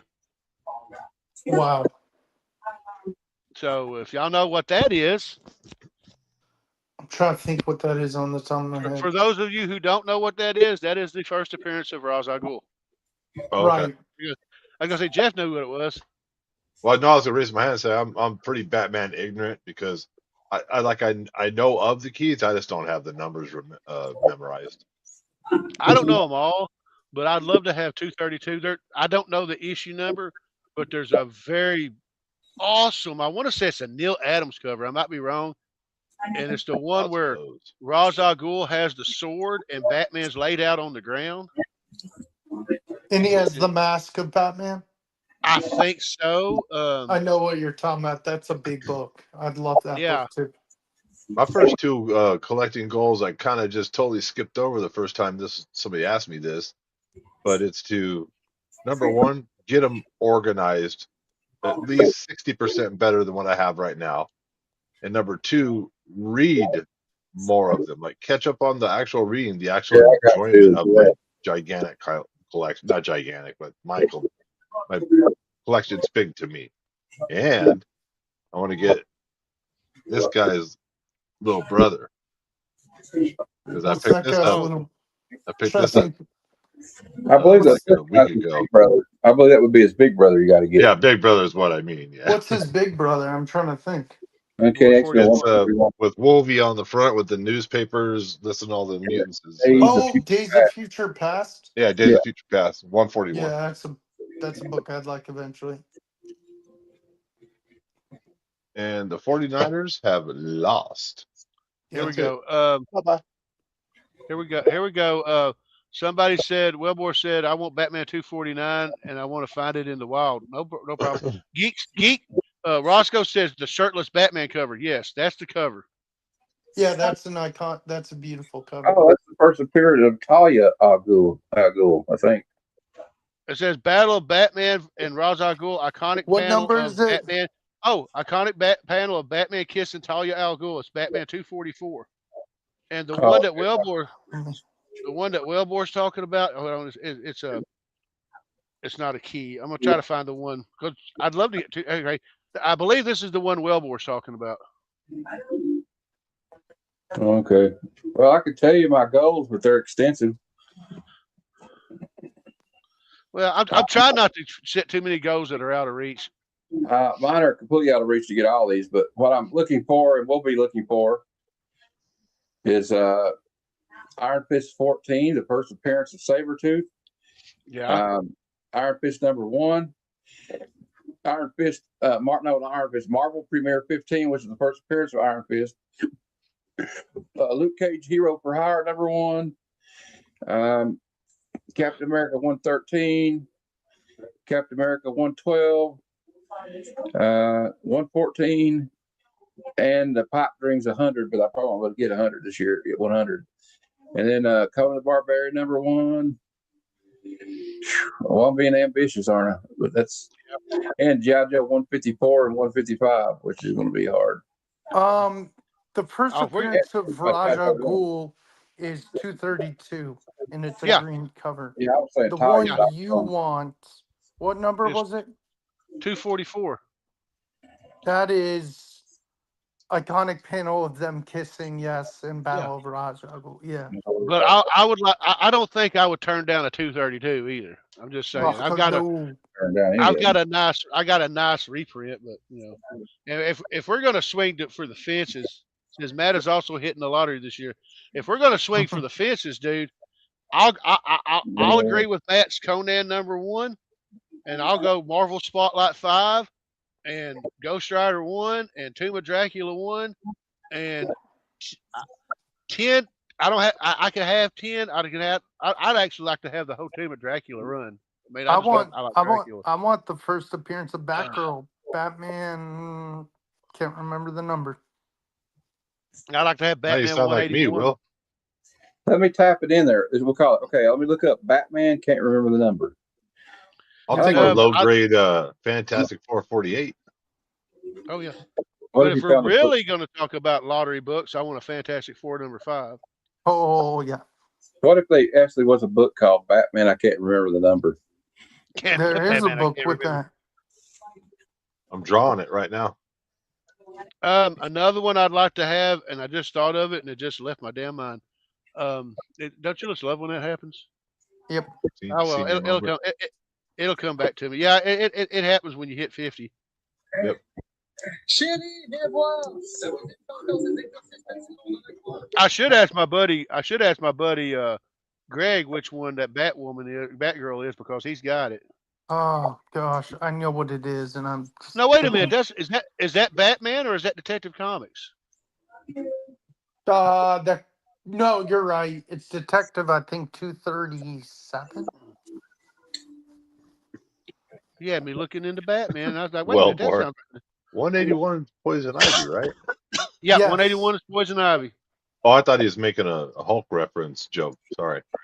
Or yeah, Not Hulk and Wolverine. 237. Sorry. And for those of you who don't know, Batman 181, the first appearance of Poison Ivy, there is no cameo in 180. Just so you know. Batman 359 is first. I see what you did there. 359. 359. 359. Yeah. Yeah. I have her third appearance, which is in the World's Finest 169. But you know, I wouldn't mind having the first appearance. Like, you want to talk about some DC keys? I wouldn't mind having like the first appearance of Professor Zoom or Barry Allen. Tony, what's it called? Her third appearance I have of that girl, and it's also the first team up with Supergirl. Oh, and Roscoe's doing the Lord's work. He's telling everybody make sure you hit that like button. Thank you, Roscoe. Feel better, buddy. Yeah, I'm gonna have to hit the lottery to get my books. But Matt, don't say you'll probably never get that cat book because 2023 Comics Curing Cancer. I can't say that it wasn't in my wheelhouse. When I seen they had that, that they were gonna sell that on C3. Dude, the live shows I was in before that, when they talked about that book, I talked a lot of shit. I was like, yep, that book's coming home, Daddy. That's coming to Arkansas. That's coming to Daddy.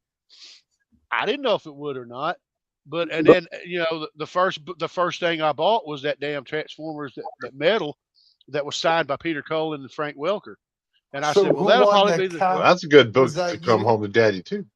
Did you? Yeah, but I was. Let me get to it. But I was like, that might be the most I spend. Nope. Me and Mad Spidey got into an argument. Not an argument, but we got into a bidding war, and it came home to Daddy. Daddy got Cat 100. But you know what? I kind of felt bad because we were on a show with Bo from Aussieverse, and he was talking about how hard it is for them to get books like that. Yeah. And I was like, damn, man. I'm sitting here laughing about this, how I beat Mad Spidey, but at the same time, when I heard that, I kind of felt bad because I was like, man, this was his chance to get a freaking cool ass Captain America book, and I was the asshole that stopped it. That was the American imperialism coming out, and you can't help it sometimes. Did it make you want to say Googly Moopus? Yeah, it did. Googly Moopus. But you know what though? Spidey's a good sport. He probably just mumbled under his breath, fair ding him, you cunt. Yeah.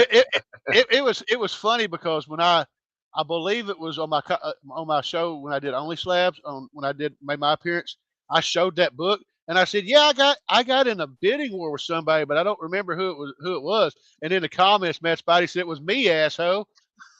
But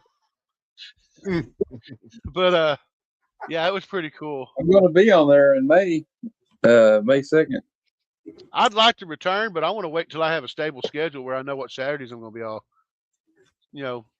There's a part of me that wants. What the hell did you just send me? I watched it. I thought that was funny. There's a part of me that I got to send it to Tony.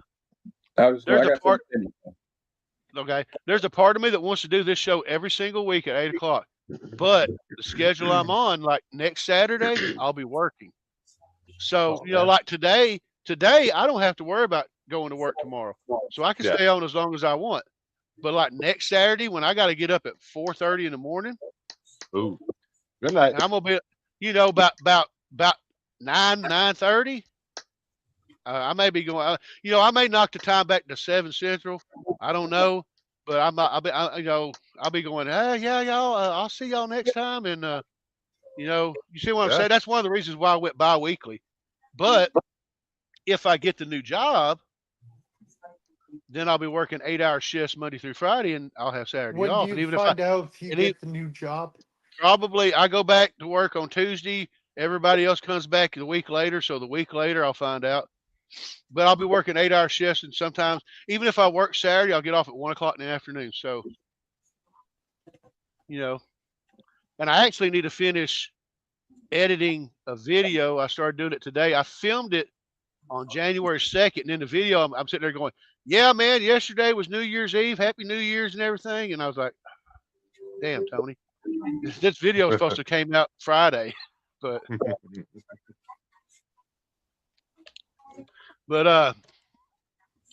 yeah, Roscoe, it's a 4 in the morning and a 12-hour shift, but it's cool, man." But I'm still trying to think of that other book when I was trying to think of books I'd like to get because most of them are lottery stuff. It was DC. I want to get, okay.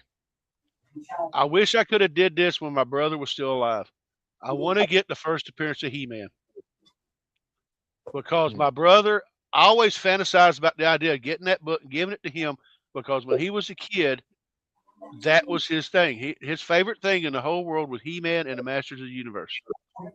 And I always fantasized about finding the comic and giving it to him. And then he passed away in 2024. So now I would like to get a copy as a memorial for him. Does that make any sense? Marvel Age 38 looks like. No, huh? No. No, this is DC Comics Presents number. Oh, DC. Okay. It's the one with come on, Roscoe. It's the one with Superman on it. Yeah, it's got Superman on the cover with Roscoe and not Roscoe. Superman on the cover with Skeletor and He-Man and Castle Grayskull in the background. And here we I go. want to say it's 36 or 47. DC Comics Presents 47. That may be it. Yeah. Yeah. 150 bucks. Yeah. I'd love to get that. I'd love to get a copy of Thundercats #1.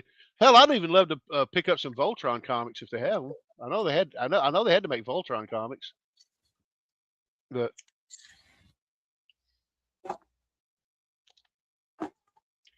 Batman 423. The one I was looking at was the first appearance of He-Man in Marvel Comics. Oh yeah, the first appearance is in DC Comics Presents overall. But like DC lost Master Universe and went to Marvel. I think it was the other way around. No, it was DC lost it. Yeah, DC had it first. Let me tell y'all my Batman 423 story. So I found that in a dollar bin in the 90s. And for the longest time, I had 2 copies. I gave one away to a friend of mine, and because he couldn't find it, and we just loved the cover. We thought it was a badass cover. You know, back in the 90s, there was no spec like it is now. There was some, but not that much. But all that time, I went thinking it was a first print. It wasn't until the craze hit that I actually opened up the page and it said third printing. Oh. And I went, ooh. But now the third printing commands a high price as well. So. Do you still have it? Oh, yeah, I still got it. That's a book I want. Because coincidentally, I always bragged about that. I believe it's that one. 423, the cover is great, but if I'm thinking of the same book, I love the story. Because if I'm not mistaken, that's the one where the cops are sitting around the bar after the shift, and they all had an encounter with Batman, and they all told a different story about an encounter with Batman. And one of them ends up with the officer was with Batman, and he helped these 2 kids, and they're like, Batman's not going to help these kids or whatever. And they laughed him off. They called him a dumb rookie or something. And then the next thing you see is Wayne Manor, and the 2 kids are in a bed sleeping, and Bruce is going to call the foster services to try to help them the next day. So it was actually pretty. I was like, wow, that's pretty cool. And then if I'm not mistaken, it's either the next issue or the issue after that. You get the famous issue where Jason Todd dropped that diplomat son off the freaking ceiling, off the freaking balcony. He goes, oh, he slipped. Yeah, I have that issue where Batman swings in. He says, what happened? He's like, oh, he slipped. He slipped. No, he scared him. That's what he did. Yeah. He slipped. And Wilbur says Isn't it yes. a controversial issue? Yeah, they consider it controversial, but Well, because Batman doesn't kill. but that wasn't Batman though. Batman Apparently, does Robin's do. Batman I have kills. that one. Frank I Miller have that Batman one. kills. I Since we're actually talking posted about on my Instagram that one. Jason Todd, we all know he came back as the Red Hood. Which way did y'all like him coming back? In the Red Hood storyline where what was it called? One of the Kents punched a hole in the universe, or the one where I love that in the cartoon where Ra's al Ghul just felt so guilty about being responsible for the death of one of Batman's wars. They just put him. He tried to put him in the Lazarus pit to try to bring him back for Batman, and everything went shitty. I actually like that. Did you guys watch Brave and the Bold? Yeah, I used to love that cartoon. And plus, in the Under the Red Hood, you get Jensen Ackles playing the Red Hood. You meant Batman Brave and the Bold, right? Not the Brave and the Bold and Beautiful. No, the one from cartoon. The Brave and the Bold and the Beautiful. No, I love those old Justice League cartoons. The original Teen Titans on Toonami was amazing. I'll tell you right now, we're still talking about the lottery. I need to take myself off the spotlight. Now I feel weird. If I hit the lottery after seeing all of these out of context panels that Matt's been showing, I'm gonna start hitting the Archie comics. Jeez, I never realized Archie was a damn perv.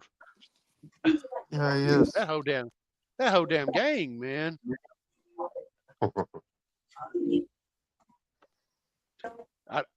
I mean, I don't know, man. I'd love to get 9.8 copies of Howard the Duck 12 and 13, but that's not high on my priority list. But anyway, I'm done. I'll let one of y'all talk. I'm cool. I'm just getting. Pizza. I'm kind of taking it all in. I'm kind of tired. I'll be all right. If I hit the lottery, show up at Heroes Con for Jeff and Matt and go, "Hey, dude, I got you these 9.8 G.I. Joe #1s autographed by Larry Hama." I'll be like, "Oh yeah, thank you, sir." And then get you a little tear comes down. I was gonna say, and then get you like the graded copies of like the first that silent issue with Snake Eyes autographed by Ray Park, and then the first Storm Shadow autographed by the guy that played Storm Shadow in the movie, or the guy that voiced Storm Shadow in the damn cartoon. Who voiced Storm Shadow in the cartoon? Nobody. Storm Shadow? Some chick. Oh, Storm Shadow. I thought you meant Snake Eyes. No, nobody voiced. No, that was Rando. You want me to hear you? Storm Shadow. Storm Shadow's voice sounded like this in the cartoon. You want to know what my impersonation of Snake Eyes voice in the cartoon is? What's that? Okay. Now this is something I didn't know. Roscoe says A Life with Archie comic has the first appearance of Godzilla. I did not know that.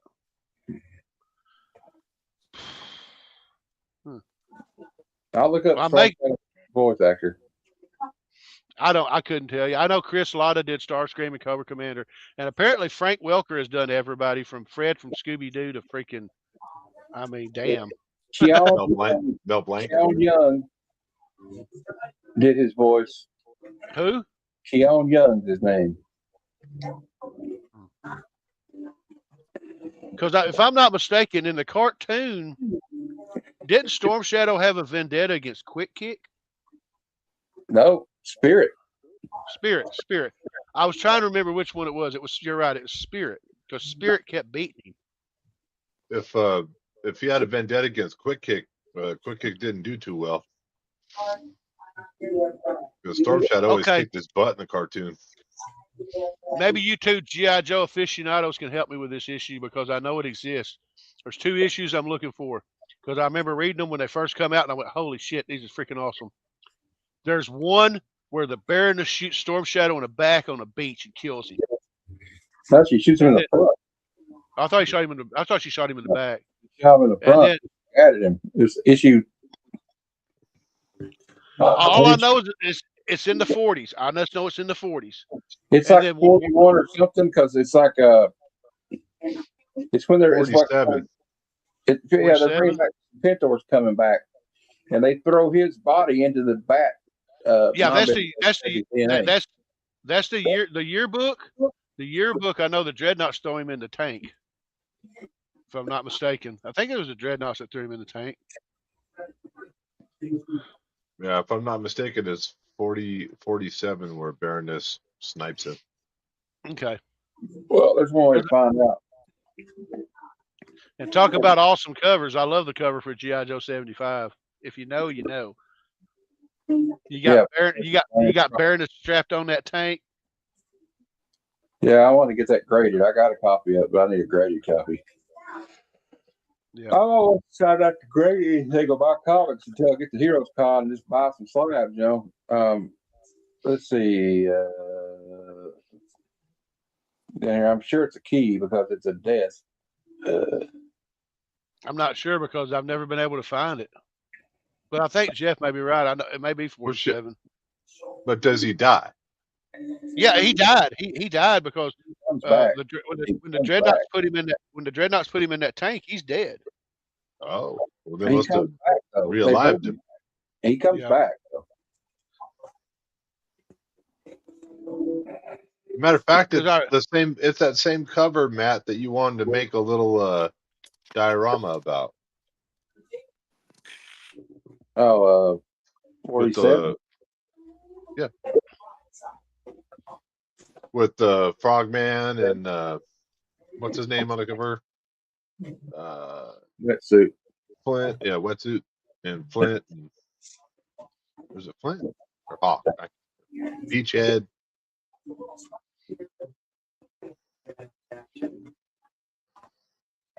But yeah, the voice of Storm Shadow was always like this in the cartoon from the 80s. I showed you a picture. Okay, now if this is issue 47, I'm going to feel really stupid because I have that issue.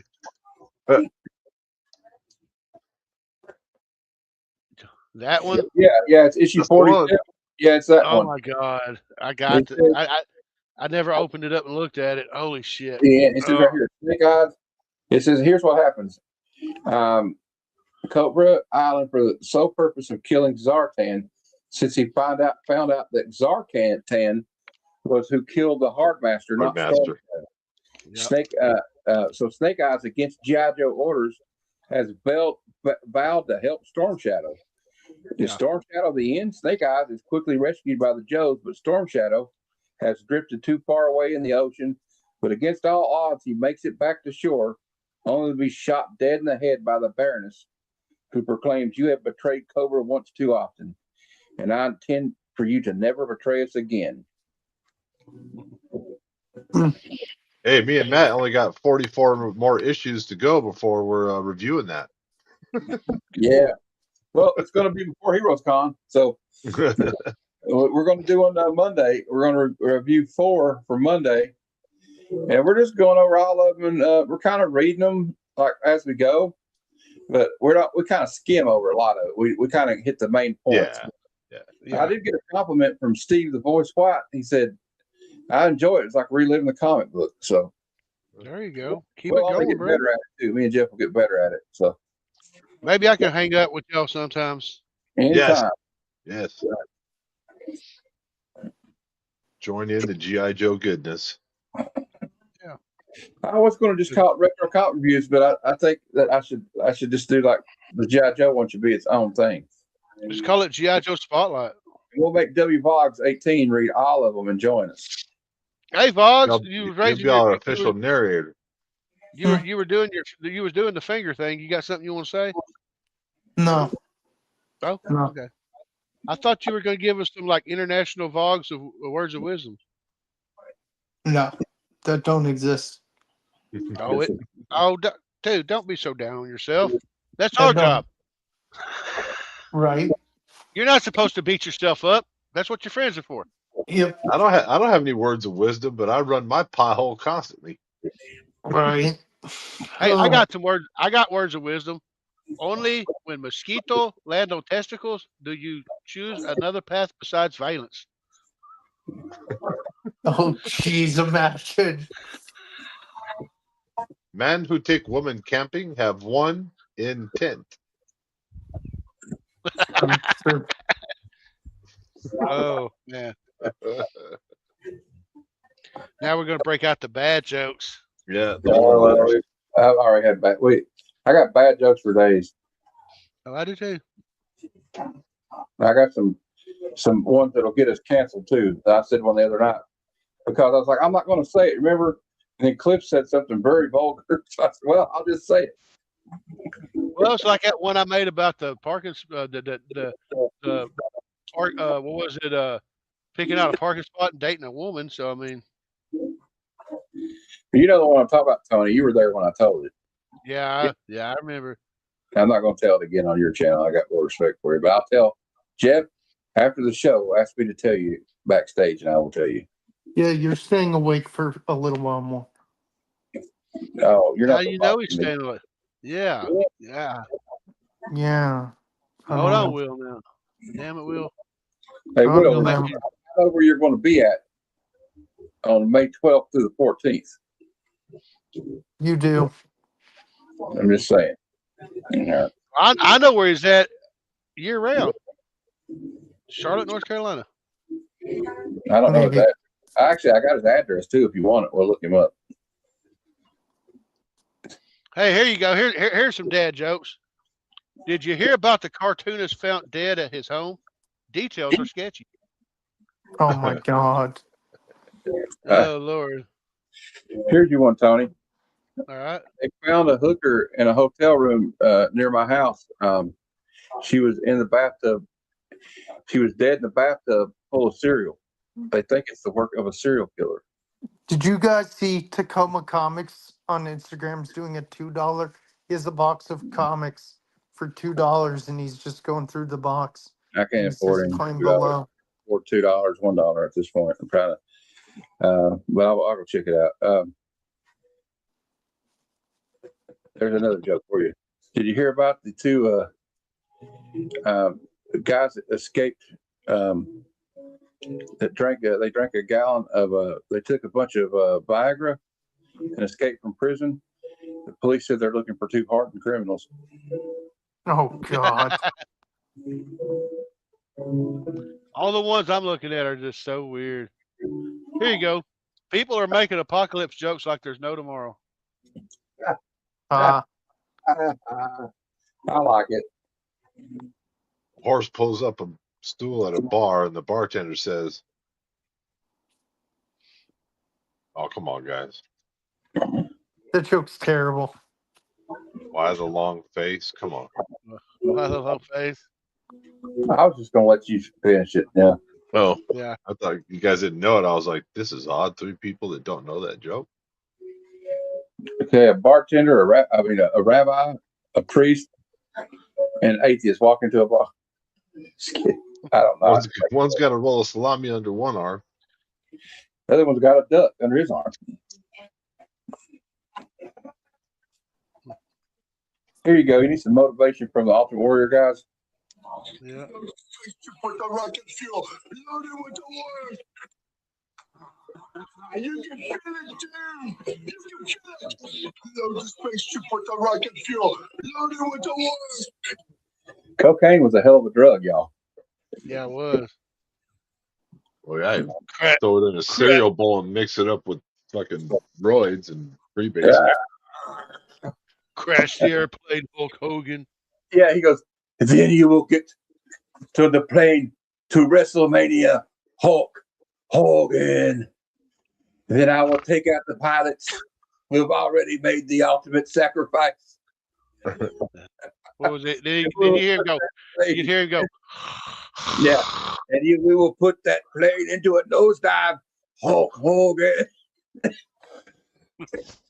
No, one of my favorite ones is Macho Man Randy Savage and Hulk Hogan when they formed the superpowers.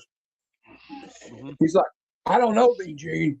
We're going to launch into the stratosphere, to the ionosphere. I don't know where this is going to go, brother. When we touch hands, brother, I don't know if the world's going to explode, brother. Yeah. I did a clip. If you go back when me and DVH did our Dual 300 giveaway show, it's in one of my playlists. I actually made a clip of that where I I'm supposed to be Hulk Hogan and he's supposed to be DVH, but it's that clip where he's like, I don't know, man. I actually have a picture, Shop, that Shop did of us. I got it put up where he got me dressed up like Hulk Hogan. He's got DVH dressed up like Randy Savage. Oh, I got to show you guys something. We're going to talk about this on my show tomorrow. Because Zack Snyder hyped up a book called Assorted Crisis Events #1. Yeah. It's a $10 book in a high grade. Somebody paid $300 for one on eBay the other night because people jacked the price up because Scott Snyder shouted it out. And there's been a 1,700 increase in copies sold. But it says right down at the bottom, where issues are selling on eBay for astounding amounts, which implies market manipulation due to the signal boost of the series by Scott Snyder. All right, y'all, we got to welcome somebody to the group. Let's welcome them. Hello there. Well, hell, he disappeared. You got scared of General Grievous. What? Are you kidding me? There we go. Oh, there he is. It's Flat Earth How Santa. can he be afraid of General Grievous? He's not afraid of General Grievous. He's not afraid of anybody. Except Mrs. Claus. Good evening. Good evening. Good evening, sir. Is it true Roscoe said Godzilla first appeared in a Archie comic, Glenn? Yes. One of them, yes. Yeah. I didn't know that. Kind of hard to be the first appearance in 2 of them. Well, no, it's unofficial, but yes. Oh, okay. And it's not Godzilla. It looks like Godzilla.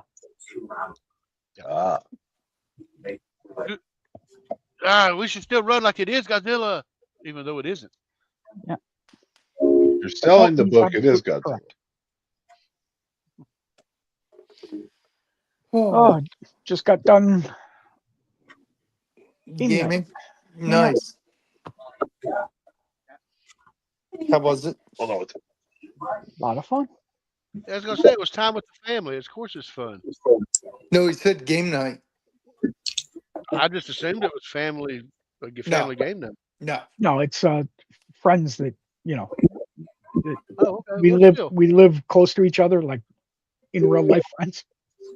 We just do one night a week and we game. Canadian Survivors, how you doing, brother? Oh, hold on, y'all. We got Chris the Comic Vet. How you doing, brother? Chris. We done talked about all the important stuff. Do you want me to send the link? If Chris wants it, yeah, go ahead and send it to him. Yeah, man. Okay. Yeah, we talked about Batman versus Doctor Doom. We talked about Batman versus John Wick. We talked about Rogue versus Superman versus One Punch Man. I mean, Chris, just let me know if you want the link. It's up to you, buddy.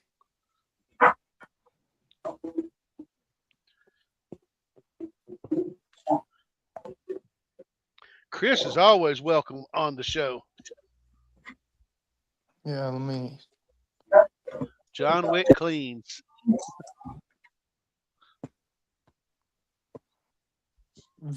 Chris, if you want it. Chris is the only person that voted for John Wick. Yeah, I thought John Wick would get wasted by him.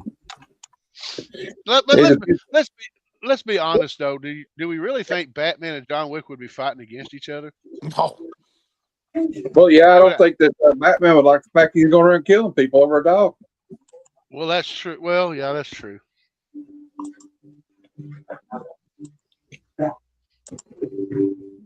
He'd probably just take the dog and put it in the Lazarus pit. We could. I don't know. I guess it works with I wonder if the Lazarus pit works with animals. I don't know. Mom's got the TV so loud, I feel like I'm watching the same movie she's watching. I can hear every word they're saying. Chris says they wouldn't cross past different parts of the world. That's true. Yeah, that's true. But like the Joker said in The Dark Knight, Batman has no jurisdiction.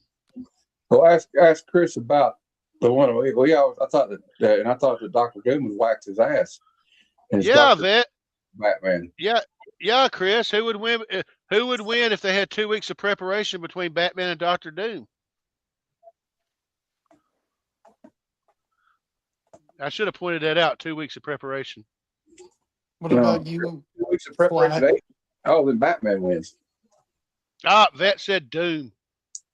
That's what we all said. Everybody said that. Everybody said Doom. Everybody said Doom. And I don't think there was too many conversations in the chat about Rogue and Superman and One Punch Man, but like we said, it depends on a certain temperature. Well, no, Mike's made a comment about Superman being faster than the Flash. It just depends on if Rogue can get her hands on One Punch Man.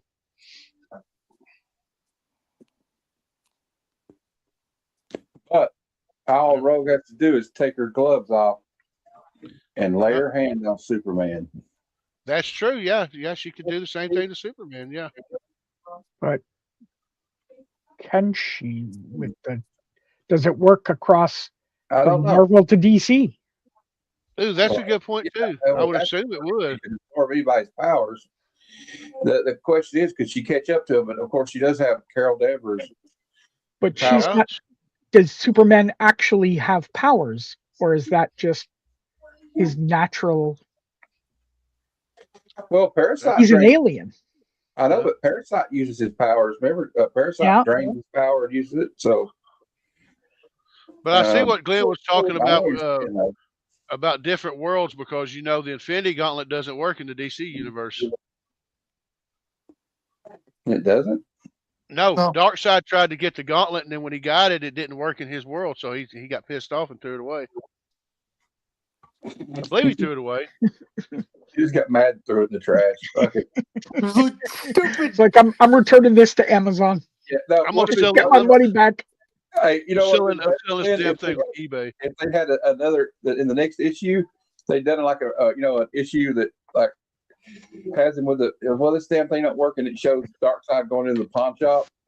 Trying to get some money out of it. He's like, "What can I'll give you $5." Yeah, it'd be like Pawn Stars, and Rick will be like behind the counter, be like, "Best I can do is $5."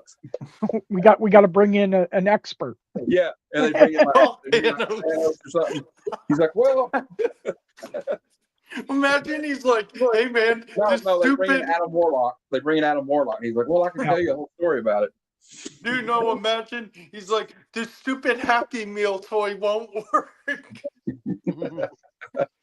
Oh, sir, that's the Infinity Gauntlet. Well, it doesn't work. It's a Happy Meal toy. Everybody like, "Sir, this is a Wendy's." Yeah. Now, oh God. I was gonna bring one thing up, but I don't know if I'm gonna bring it up right. So I'll do my best to try to bring it up right. I watched the video. Of course, this is all fan service, so you take it for what it is. But this video was about this guy that after the Infinity Gauntlet was destroyed, that maybe once the ingots were all destroyed, the powers went in and chose people to possess. And they made a comment like Loki, Loki is at the the World Tree or whatever. He's controlling time with the green, he had that green powers and stuff. And they talked about the Scarlet Witch having red powers. And it was just weird the way they explained. But they had a person for everybody. And you were like, because they made a comment about that Adam Warlock is showing signs like that he may be possessed by the Soul Gem. I said, well, that one would make sense considering Adam Warlock has had a freaking link to the Soul Gem forever in the comics. I believe it was a Soul Gem, wasn't it?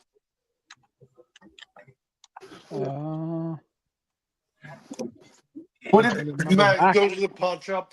I need to call an expert. What the hell? Why do you need an expert? Because we need a trial, sir.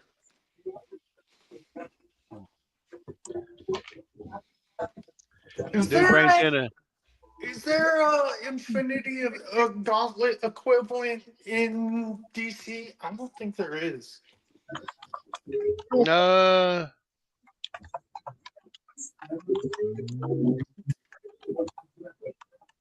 Yeah, it's called Darkseid now. I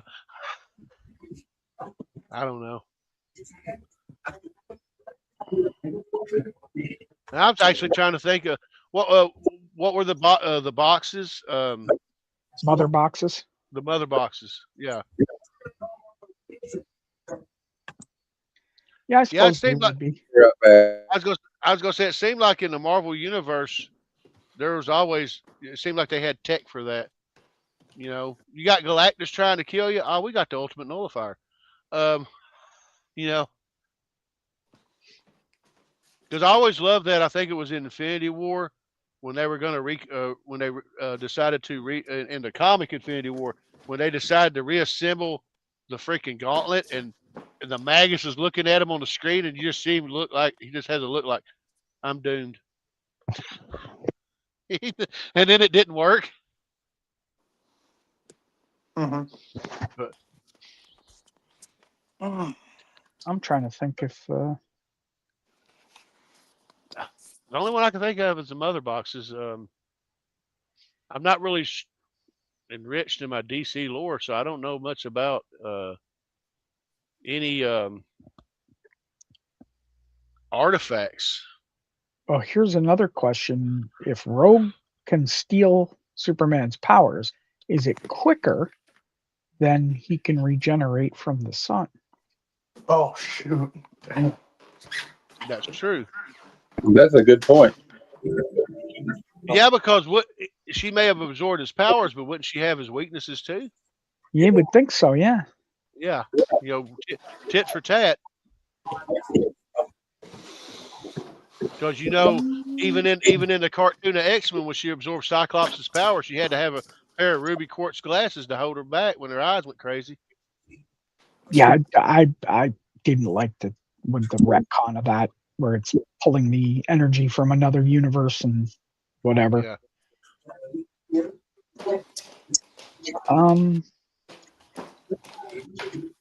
But then if he got that power, then she should be able to regenerate too. Yep. My brain's starting to hurt. It makes my brain hurt to think about it. Yeah, yeah, we're probably thinking more about this than we probably should. It's okay. I've been thinking about stuff like this too my whole life. That's like when I watch Mallrats and he starts talking about, wait a minute, could Reed Richards stretch everything? Because I always wondered that, And like the saying, is his same thing orange like the rest of him, or did it come out of the rock? Oh Jesus Christ! What? Look, dude, there's a reason why Miss Sue Storm stayed with Reed. I mean, I'm just saying. Come on. Yeah. Although I think Namor. Yeah, if she went with Namor, she'd be almost lesbian, where she's tasting fish all the time. Oh my God. He's not wrong. Yeah, he's not wrong. I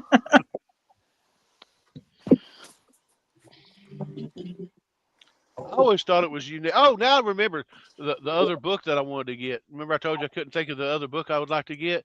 Fantastic Four Annual 6, the first appearances of Annihilus and Franklin Richards. That was the other one.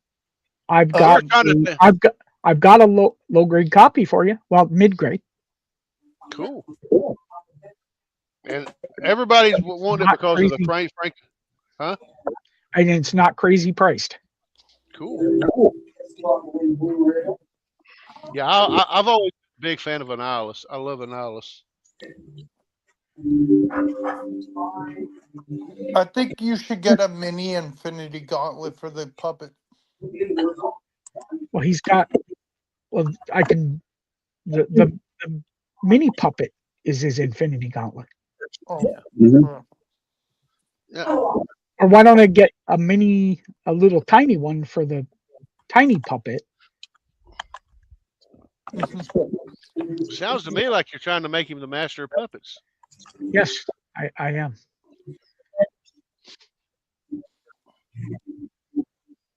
Because Cliff was much better than any of the other. Hey, Will, I agree. What? What, Matt? You're killing Phantom Stranger.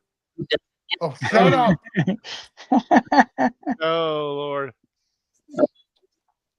The Phantom Stranger.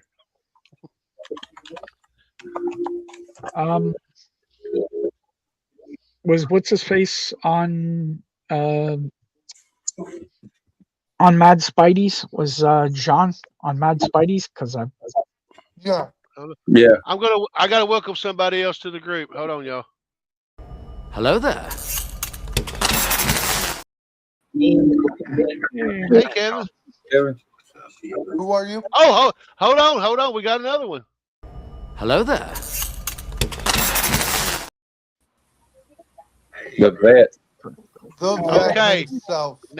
Now that Chris is here, I said I wasn't going to show him, but I got to do this now just so I can see some appreciation from Chris. Chris, you ready?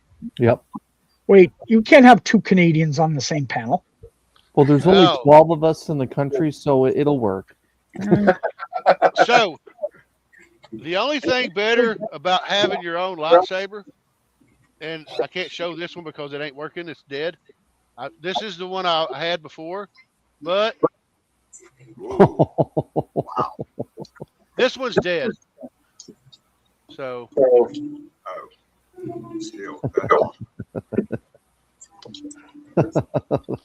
You cut your head off with that thing there, man. You can't do Don't that. pull it, Dooku. Duke, yeah, I was just gonna say he's Dooku. I better watch it. You can put an eye out with these things. Okay. Or a hand. Yeah. Yeah. That's awesome. Hey, Kevin, Chris, how y'all doing, man? I'm good. I'm all for it. Nice. How's the job treating you, Chris? Good.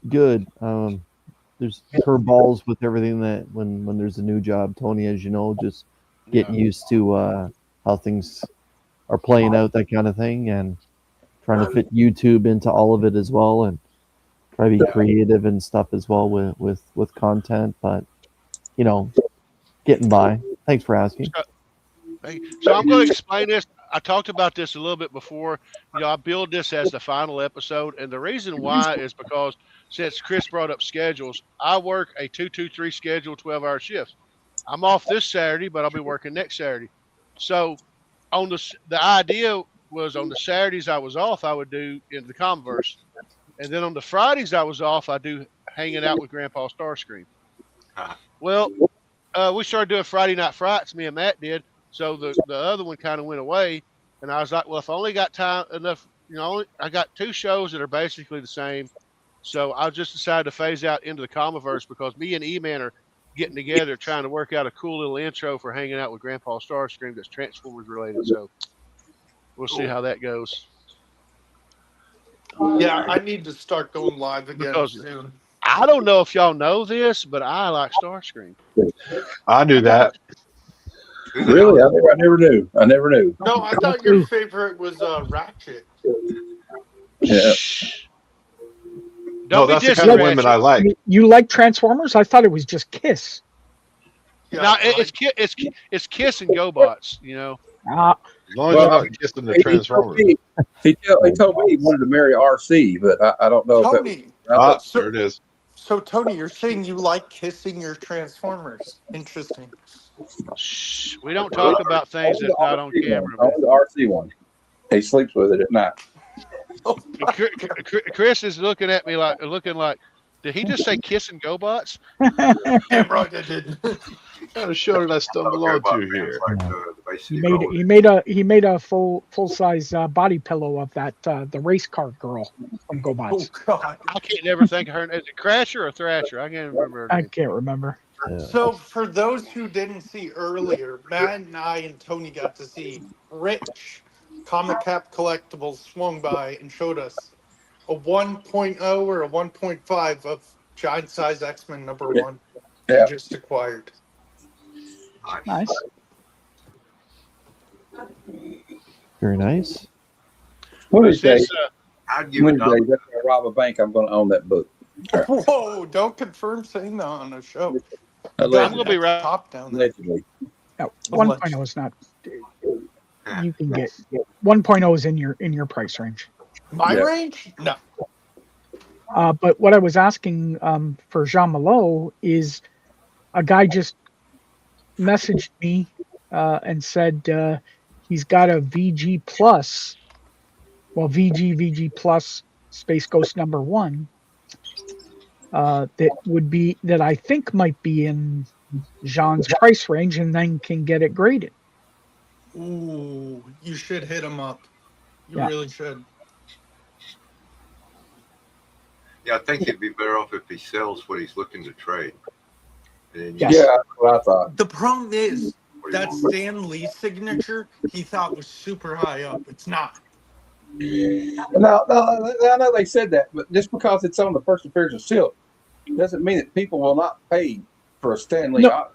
No, that's not what what I said to him was it's going to be about $100 to $200 value.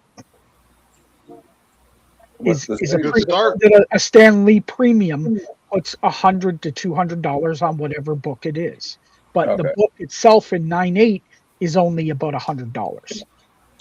Yeah, that's what I meant. But he could sell the book for $300 though. Yeah, he could. That's what I'm saying.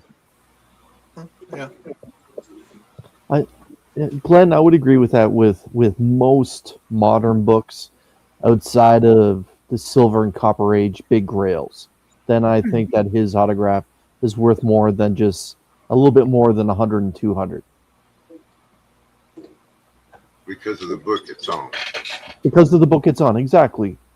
I'm just saying most sure. modern books, absolutely, 100 to 200 bucks. Yep. But I'm saying that the Silver and Copper big grails, I think it's more than just 100 but or it's 200. it's not a silver book. It's a modern Yep. book.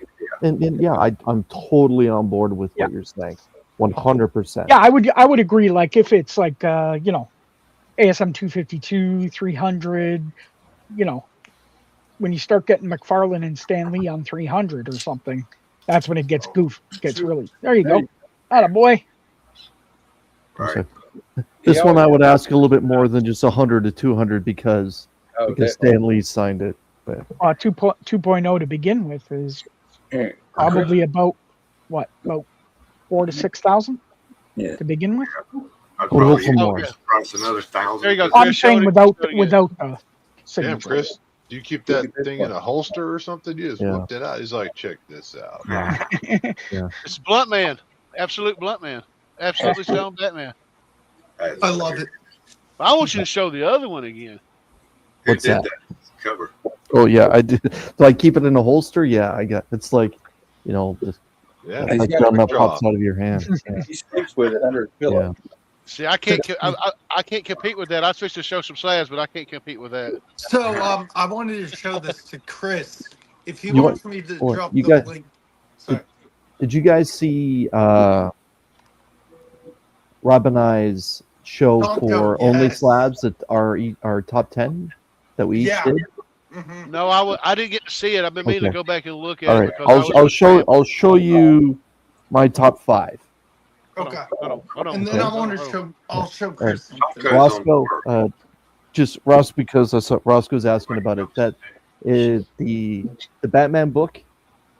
This is a self-published independent by some guy that's up here in southwestern Ontario. Retro Rocket Comics, my comic shop.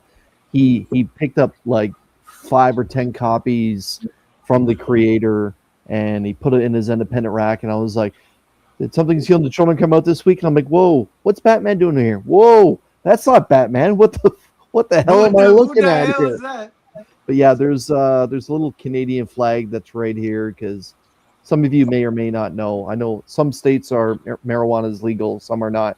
Here in Canada, coast to coast, the whole thing is legal. But yeah, so it's just a little bit of a Canadian take on the popularity of absolute Batman right now. Okay, so in no particular order of my top 5, here are my top 5. This book always shows up on Only Slabs.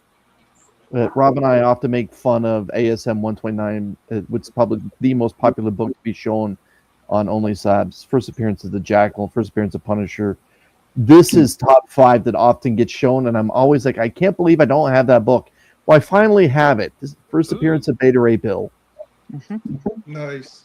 So yeah, picked that one up recently at a con in Kitchener. That one I'll save. I'll show. And I also picked up this one as a part of the package deal for that bill. Crack it. First rocket. Crack it. Yeah. Crack it. Why? It's an old label. It's not cleaned or pressed.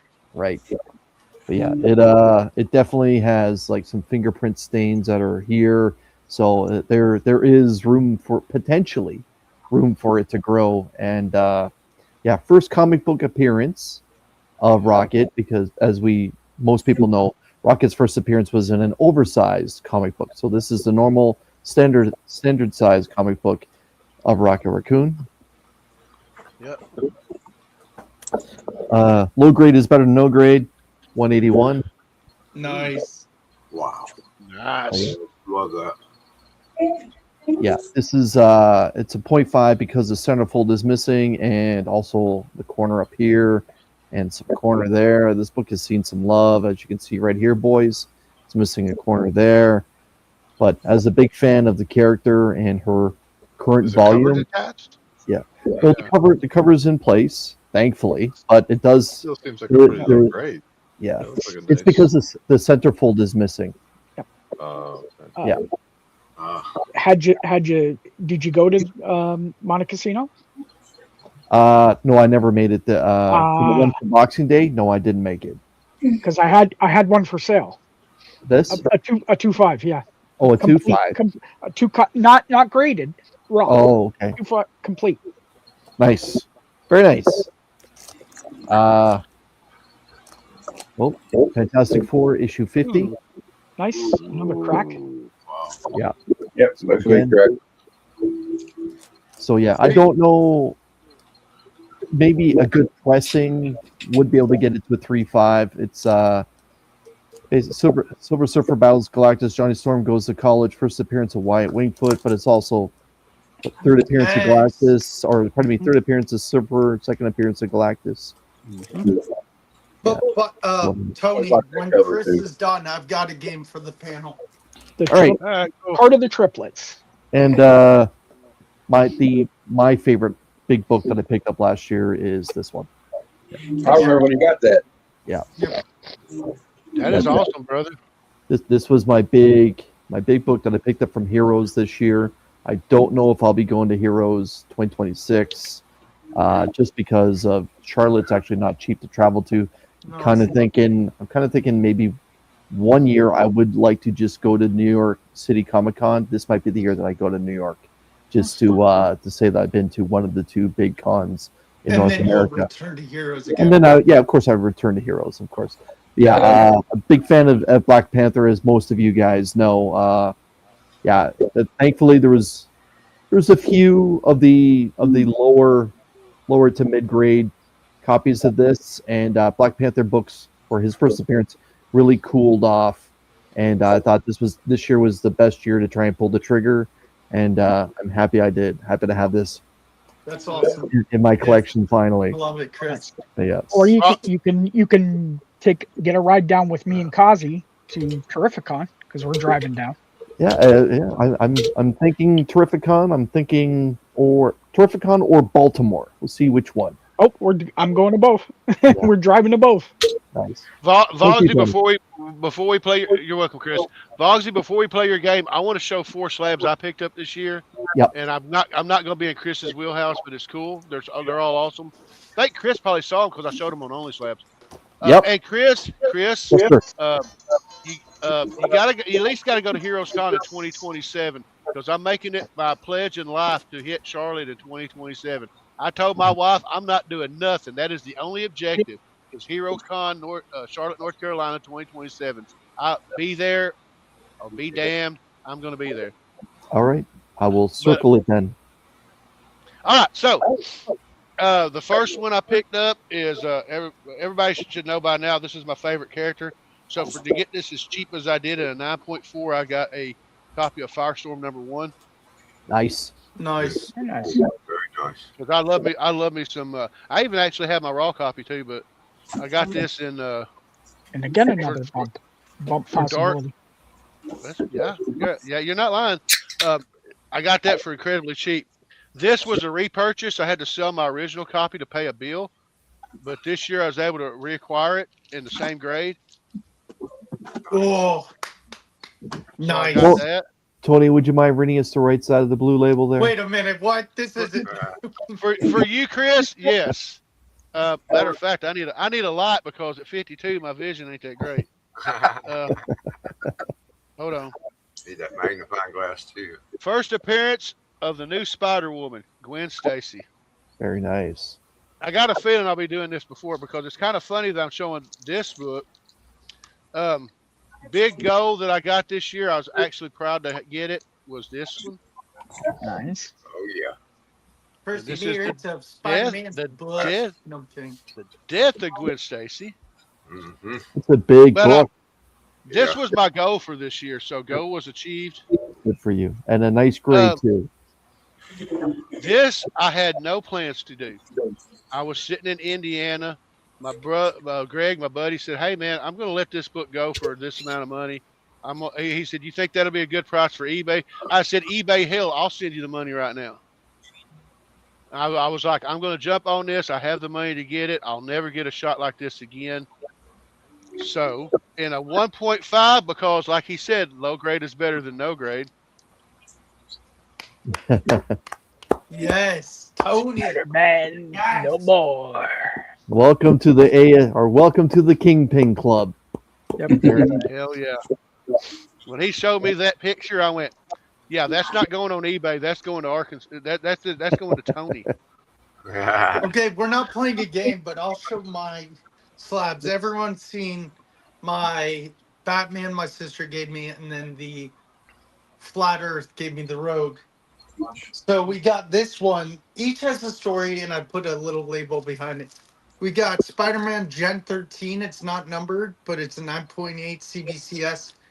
I won this from Trev. It's my first slab. You had me at Gen 13. Nice. The back cover's almost as good. Who's the cover artist for that, Will? Art is Stuart Immonen and Cam Smith. So Stuart Immonen. Yep. Immonen. Solid This Spider-Man artist. was a gift from Austin LeMay, 6.0 of Avengers Annual 10. We know who that first appearance is. That's the first appearance of Madeline Pryor, right? Yes, it is. And not even the Maddie Pryor that we care about. Right. This one I bought in my LCS. It's a CBCS 9.6.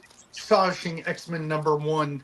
It's Rogue with the powers of Gambit, Wolverine, and Angel. I love that book. Cool. Chris, if you ever want me to read the rest, let me know. Don't worry, Will. Don't worry. Batman 369. It's a Deadshot appearance, 9.6. I bought this on eBay. Very Orange nice. just pops. This was a gift from Cliff at Heroes Con. It's a CGC 9.8 signature series. Signed by Joshua Williamson. Oh, cool. That's cool. That's cool. I love Josh. I'm watching one Spider-Man. Yeah. I bought these for my birthday on my comic shop. It's Women of Marvel #1, Stephanie Hans 9.8 Rogue. All right, Will. Would you mind need reading us what's on the right side of the blue label for that book? Just because I have no Comic idea. Trader, Street Level Hero, and Unknown Comics. Unknown Comic Books exclusive. I might need a smoke after that one. Yeah. We got. I also bought this. I bought 3 slabs. This and 2 others. 9.4 Detective Comics 497. What is it? It doesn't have a key, but it's that girl's in jail. Batman in jail. That girl. I told her not to drink and drive. Hey, shut up. Leave Barbara alone. I told her not to drink and drive. I mean, Yeah. Transformers lovers are gonna love me for this one. Bought this one as well. 9.8 CGC Transformers #1 Image and Skybound. Optimus Prime. That's cool. that's a good one. Mm-hmm. And those are all my slabs besides the 2 you've already seen. Keep at it 2 or 3 years, you can go on. Jeff, you saw that, right? You know, I get flattered to hear when people say, "Oh, you're only like eight away from trying to get on Only Slabs," or stuff like, yeah, you got another year or two before you get on Only Slabs. Kevin's I'm going to be got on there this year, though. Finally, Yep. Kevin's got 2 slabs to his name. I got it'll take me 10 more years to get on. I was gonna say I've got enough to be on another episode, but I just got to have a good schedule. I think Go I ahead, have been Matt. saying it since 2024 when I started my channel, because I used to watch Rob and Chris all the time. Like I said, I got into the community, was one of the first shows, and I was like, one of these days, because I was just starting out, but I finally got I got more than enough now, but yeah. This Actually, is have years because, like, well, have the third one yet. It's in the the mail. two I'm happiest about this year is probably these two. Hold on. Whoa. Before I pick on Chris, we got to respect the game here. I got this one from Adventurous Joe. He went behind my back in a good way, not in a bad way. Yeah. Him and Cliff and a couple comics, Old Wolf, and I hope I don't leave him out. C. Bizzle and Izzy and the producer all put in money and got me this because they know I wanted it so bad. It's a purple label. I don't care. We were talking about the day with Chonko's show. Oh, on Chonko, they were talking about today. They don't bother me none because Isn't this a beautiful community, boys? yeah, It is. That is beautiful. Also, I got a sweetheart deal from Justin Burt's letters on this one, and he gave it to me at Heroes Con. So, and we got another good guy on the panel too, because he don't want nobody to know he's a good guy, but he got me this for Christmas. So, thank you again, Glenn. Love it. Great So- cover. Is that the first appearance? Is that the first appearance of It's the first Nomad full in the appearance. trunk of a car? Yes. It's the first full appearance. I think the first cameo is in Of number me. 1 of that run. Yeah, number 1. Yeah. Yeah. I need to get it too, but everything's going to be at Heroes Con. So, also, Yeah. I picked this last year, but I got this one. I've been wanting it for so long. That's a cool cover, brother. Yeah. That's right here. Yeah, and of course, I think I showed this to Chris the other night on his show. Yes, you did. I won this from 4 Quarters Comics, so That's a grail right there to a lot of Campbell collectors. yeah, and it was a good Christmas, And I guess y'all have seen this one. I got this one from King of the Nerds. Yeah. Chris, do you like Campbell? No. Do I like Campbell? Wait a minute. He went and got all the Campbell covers that 1 month. What are you talking about? Oh yeah, I forgot Yeah, about he that. sure did. All right, you can take me off the screen. Yeah. I got one more thing, Tony. All right, hold on, Chris. I'm gonna make you and big in you, but I just thought of something. I gotta make a point. I Okay. said that you probably saw those slabs when I was on Only Slabs. You didn't because you weren't there in that episode. Oh. It was Bert. It was Beckerman Now, you've been on the show twice, have you not? once. You've been on it once? Okay. Yep. All right. Well, then I apologize it wasn't there. But this is an exclusive now for your show. Because Tony, I know that you've been a member of the Comic Army, and that I believe you're part of the Comic Army as well, right now, as is Matt. Yeah. This is a premiere information for everyone. The last 2 months, I haven't done a giveaway on my channel because I've been saving up for a big book to give away. I'm going to present that big book here tonight.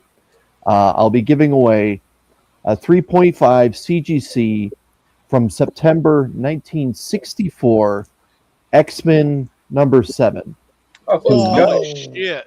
To one lucky member of the Comic Army, the first Wednesday next month. Basically, what my plan is if you are a lower tier member of the Comic Army, you will have 1 entry.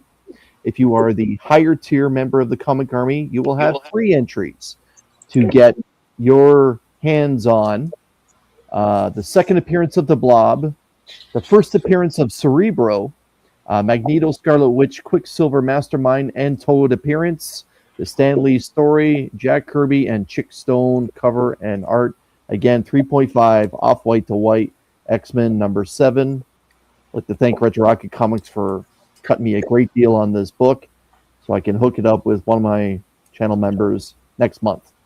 So there you go. Tony, thank you so much for the opportunity to show this or showcase this. So yeah, everyone, join my effing channel membership and you'll have a chance. Join it down. I'm sitting over here on Google saying how to manipulate a moose race. I may just because I want to do it one entry for lower tier and 3 for higher. It may actually just be a wheel next month. Well, it actually says it is not feasible or ethical to conduct an organized race with wild moose. As they are wild animals, they cannot be reliably controlled. They are swamp donkeys. You don't. They are a plague up here in Canada. I was trying to manipulate some, but how do you manipulate a wheel? You go to Pat Sajak and say, "Hey, sir, please help me." Most of the ducks that race for me are swamp donkeys too. You go talk to Dudley Do-Right. He knows exactly how to manipulate them perfectly. He rides them backwards, and you're fine. I've been trying to find this shirt when I worked at Walmart. One of my buddies had it. It had like 3 or 4 moose on the cover on it, and underneath it said Meese. That's all it said was Meese, and I was like, I'm gonna get that shirt. And on the night that Chris does show us what you got and does the giveaway, I'm gonna wear that shirt. But I haven't been able to find it. So look at this shirt, Tony. I actually found this at Gap, surprisingly. I had to get jeans. But Will's down in his Dexter basement. What the hell? Yeah. Where are all the hookers at down there? The Batmobiles. Yeah. I can see plastic. I can see plastic on the ceiling and the walls. Why do you have a bone saw, Will? I thought I saw a body. Don't have a bone saw. It's horrible. Bone saw is ready. Yeah, I knew it was. Bone saw. See, it does the wheel what it does the wheel on Chris's show. Right. It hates me. Good luck. Every camera hates me. I got you for 3 minutes.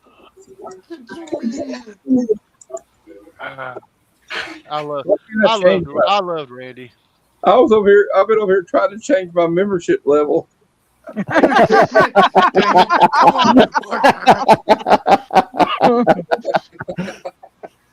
See, it's funny because how do I do it 5 times to get? This is like I just paid 6 members. Yeah. I gotta give props to Sam and the Council of Comics because once again I've won their membership giveaway. Because when you see the membership when they do the duck races, you'll see me on there like 3 or 4 times. And finally he explained. He said, Tony's in the top tier. Because I was looking when I decided to pick what tier I was going to support the council, I seen the last tier and it was like $10 a month, but it said you get like 4 ducks in the race, and I went, hey. So, but that doesn't automatically mean you're a winner. Hey, you know what? You say his name and he pops up. It's Couching and Slouching with C-Bizzle. Because I believe in C-Bizzle. I do too. I want to show this. Alternate YouTube accounts and sign up. So I wanted to show this actually to Chris. I showed this a few months ago on his show, and I convinced Glenn to get one. But LCS did this cover of Amazing Spider-Man Godzilla. If you want the link, I can eBay. He looks more like a Canadian you the link. Godzilla. Hold on. I'm trying to do the swap, and I just think it's odd that I mentioned the Council of Comics and then C-Bizzle popped up. Yeah. If anybody wants the link to their eBay to buy this, great I cover. will link it to them. That's a great cover. That is awesome, brother. I convinced Glenn to get 2. Canadian Survivalist says I can run faster scared than a moose can mad. Oh, God. I don't know. September moved pretty quick, man. You tried to get that during running season. My God, you're not escaping that thing. That running season, man. Those bull moose. You don't want to. We don't have moose here, but we have like elk, and they get to rut. You don't want to mess with them. Oh, dude, moose are worse. I didn't say they weren't. I'm just saying elk aren't. I wouldn't trifle with an elk either. Well, boy, yeah, you only have to outrun the person. You guys remember that show, Northern That's right. Exposure? Yeah, that's The old don't have to Alaska show, outrun Northern the bear. Exposure. Yeah. Was Northern Exposure? That took place in Alaska, right? Yeah. Yeah, and they had they played. The town was called Sicily. I think it was fictional. So, But I Chris, just remember in did the you beginning ever? credits they had that moose on there. It was like, oh, that's like so charming. And it's like, yeah, No. from a distance, yeah. Chris, did you finish No Man's Land? Yes, I did. How did it end? Was it good? Do Yes. you recommend it? Yes. To me, No Man's Land is top 3 of all comic books for 2025, in my opinion. If you are in the age range of what I am, you grew up in the Cold War, you will really enjoy the idea of the former Soviet Union and the United States dealing with the ice bridge between the two countries, dealing with Alaska and the Soviet Union right there, and trying to figure out the crime noir that actually happened there, and who owns the rights to the land, who actually did the crime. And yeah, it's a real great Cold War thriller done by just one guy via Image Comics. Yeah, No Man's Land is fantastic. Yeah. Yeah, I definitely get. Mm-hmm. Roscoe must get moose and squirrel. Wilbur says Bullwinkle is the only moose I trust, and then he said Roscoe said that, and then Wilbur said, "What about Marty Moose?" I don't know who Marty Moose is. I don't know. Yeah, Is that yes, the you Chuck do. E. Cheese moose? No, Marty Moose is from what do you call it? Christmas or not Christmas Vacation? National Lampoon's Vacation. Oh, that's right. Wally World. Where's all Wally World. punch you in the face? Yeah. Yeah. the name of the moose was Marty. Okay. Yes. Forgot. Oh, okay. I didn't know that. I just assumed it was Wally. That was a deep cut, Wilbur. Deep cut. Well done. Yeah.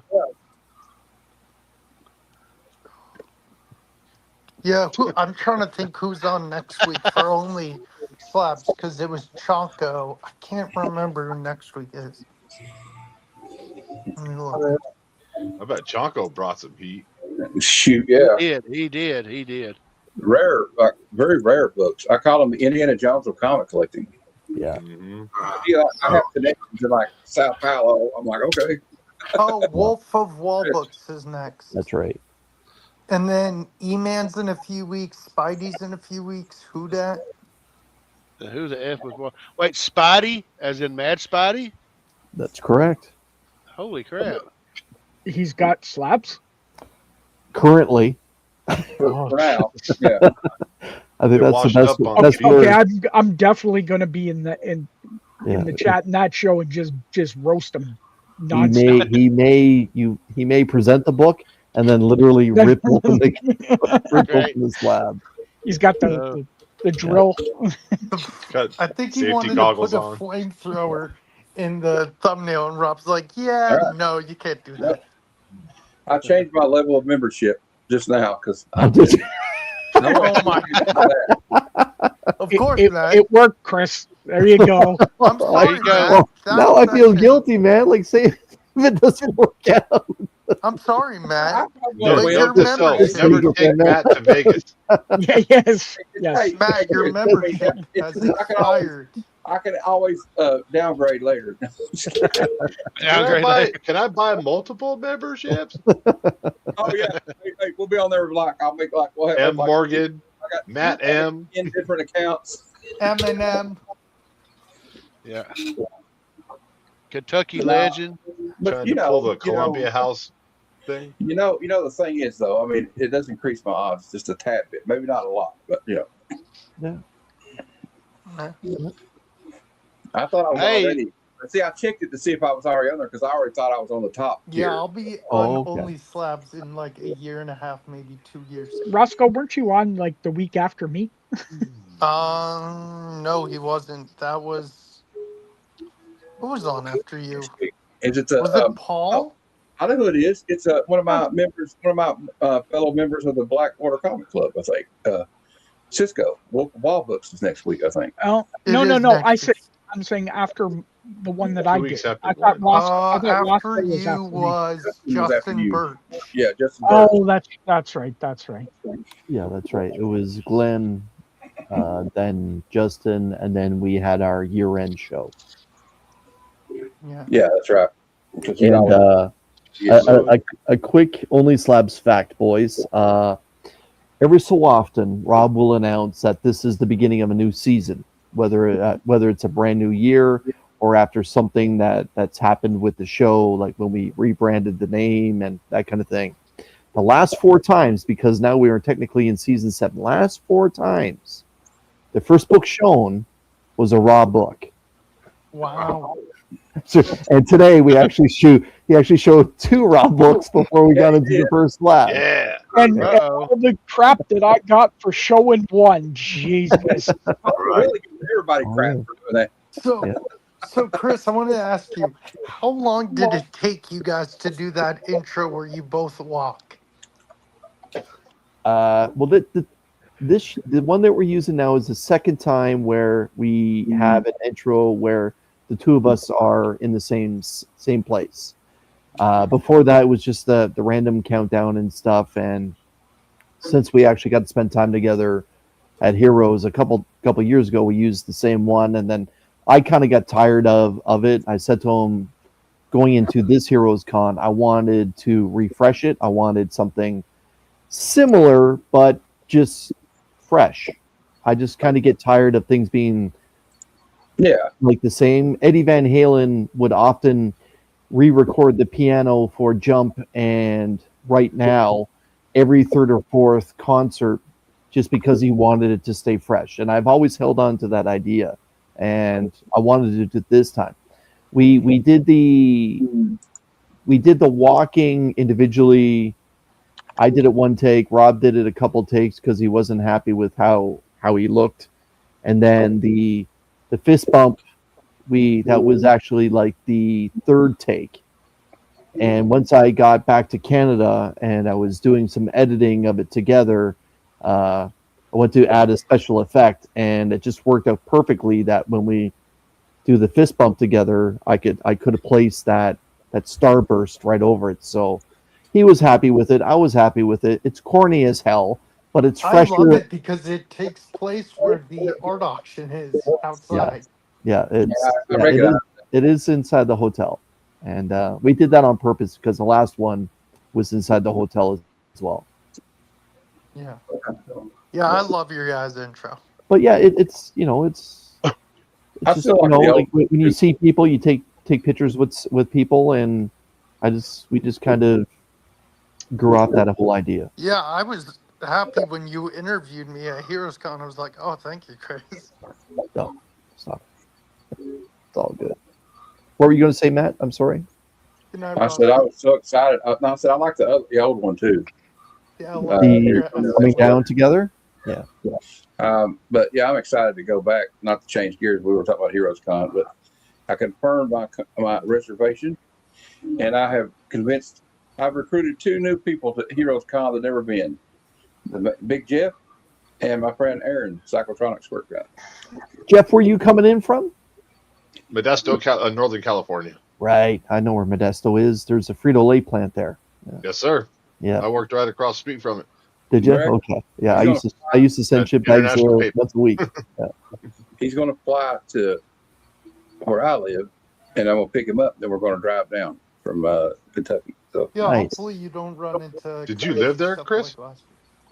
No. I the first time I got into supervision, the company that I worked for manufactured chip bags and chocolate bar wrappers, and we used to send a lot of stuff to Hostess Frito-Lay is what they were called back in the day, but Frito-Lay US exclusively would send to Vancouver, Washington, Modesto, California, Plano down in Texas, like a lot of the big FL plants across the United States that manufactures chips for all their districts and stuff.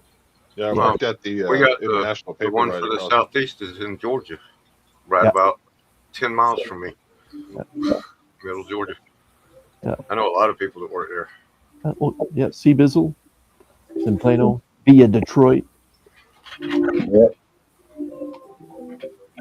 Well, guess what? We're still here. I might as well tell everybody that on my interview show Tuesday at 7 p.m., Oval 65 will be my guest. So that should be a good show. Oh, cool. Tony's a great guy. He's he's my other favorite Tony besides the one next to me here. So. Yeah, those interview shows, you're killing that. Well, also, I don't know if you guys are familiar with Patricia Ray, the artist. But he's going to be my guest on the 17th, as far as I know. She said as long as her schedule stays the way it is. So, season's over for now, I think. But so it should be fun. I hope she can make it. I talked to Zerdy, but he was like, I'll try to. He's like, check back in a couple of months. He's done that twice, but he's a busy man, so you can't. Yeah. But I think it was cool that he even answered. I messaged Alexander Lozano, and he did reply, but he said that he didn't like to do social media stuff. Oh, so. I thought you were going to say Jenny Prison. I was like, hey, whoa, come Her on. message, she never replied. I'm sure she probably got, but with her, I think with people like Prison and probably a couple other artists like that are as well known as they are, as popular, they probably have a rep that you need to be put in contact with to go contact them. Or her Prison will be her husband, but Brad knows him. So if you want, I'll get you in touch with Brad. I got to meet the Prisons twice. Yeah, They're wonderful people. She's awesome and her husband's awesome. I've asked nicely for pictures and they've agreed. I said I'm not trying to be weird. I'm just a huge fan of you guys. I'll talk to you about it later. I would be interested. I'm hoping she's coming back. It's a good sign, though. It's a poster this year for Heroes Con.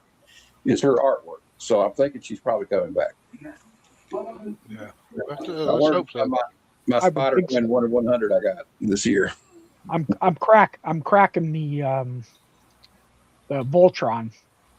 Oh, are you? Yeah, I'm gonna crack it, have her sign it, and then give it to Bleeker. Bleeker won't be the only one that has one signed. Then I can just show him his face. Very early Prison. That is very early. Yeah, that's her first. It's her first work.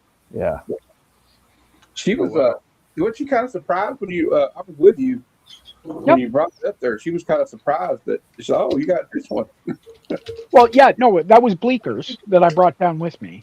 I know, but she was surprised to see it. Yeah, she's like, "Hey, you should get this slab." I'm like, "Yes, that is exactly what's going to happen." So you guys want? I got a really cool prison. I was actually given two. You don't see this one a lot. Just 1 sec. I kind of want to get this one signed. Hey, Matt.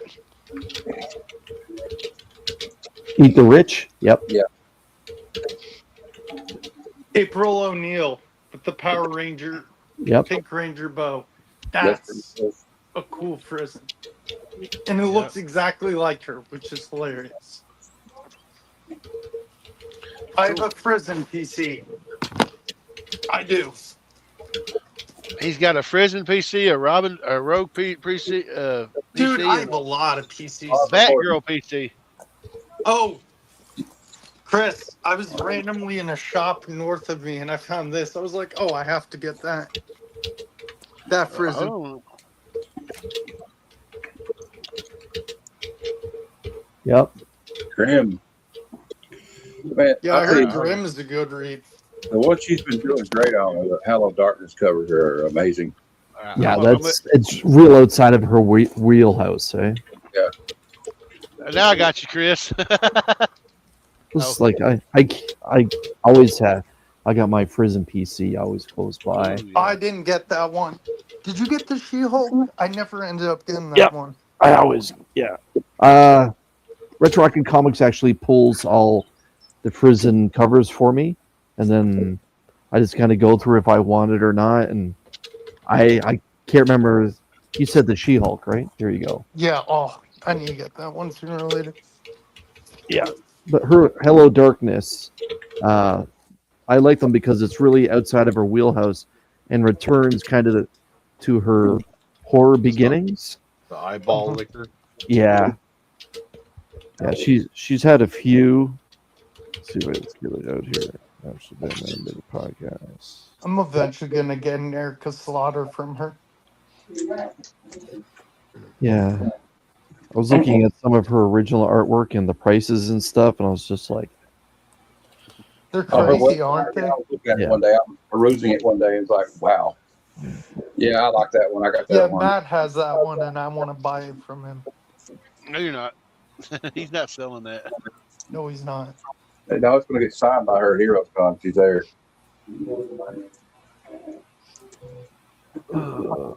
Just one more sec.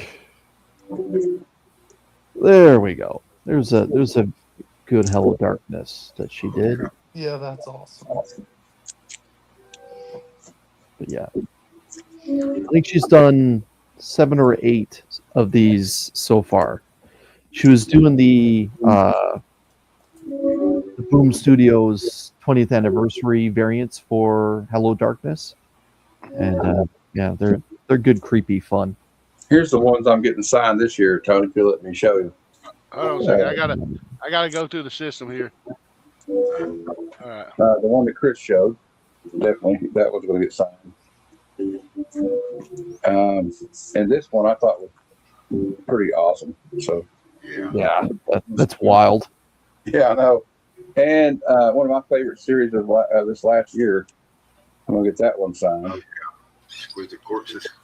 And I got this from Lady Fantastic at HeroesCon as a gift. Yeah, she gave me a Wonder Woman one too. I got this one from King of the Nerds. I got the regular version, the non-version of that one. Spider Gwen. Matt, I got her signed. First year I went to HeroesCon. Yeah, I beautiful. got that from Comic Screen Cancer from DJ Links. Yeah, that's It's I think it was New York Comic Con. You got 2 of them, didn't you? Yeah, I gave the Catwoman one to Papa Willie because he's a Catwoman fan. And then I got this one signed at HeroesCon. I'm gonna get this graded. Oh yeah, I got that signed for Chris, didn't I? The G.I. Joe. Yep. Yeah. Or you got Chris signed, Jeff. We got Jeff signed too, didn't we? And I got that one because we were in line, me and Glenn, and Glenn's friend came over. He's like, "Hey, have you seen the cherry exclusive she's got?" I said, "Oh, she got it." And her line goes, "No, it's over at this one booth." And I was like, "Oh my God!" He said, "You better go there quick. They don't have any left." And Glenn jumped out of line real quick, and then came back with this for me. I gave him the money, and I got one of the last ones, didn't I, Glenn? Nice. He's right here. Yeah, that's I think I awesome. got one of the last ones they had. So that's gonna get graded because this one's went up in price. I'm here. It was I'm there still was kicking, five left when I got there. I'm still we got kicking lucky then. myself for not getting the Harley with the hyenas. And there is multiple there's different colors Yeah, of that. And there was only 5 of that one. All the other colors were gone. Are you good, Matt? Wow. Yeah, that's all I wanted to show you guys. Okay, I got 2 more. So I see Canadian Survival saying I don't find her art good at all. Yeah. And that's a great thing about comic books. Art is totally subjective. Yeah. She really has a distinct style and flavor nowadays, but this is some of her very early stuff. Like Glenn mentioned Voltron, she did Clean Room for Vertigo Comics, and she didn't have that same style that she uses today.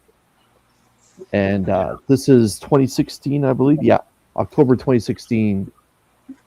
So getting close to 10 years ago. And again, if I didn't tell you this was Frizen, you may not recognize because the art style that she uses today is not there. Not that one. Probably You the can previous tell one. both. Yeah. X-Flash. That one looks like Frizen. That one. Well, the other one does too. That one. This one might slide by. Because you know it's her, you see the similarities. Yep. And the one thing I would say, Canadian Survival is,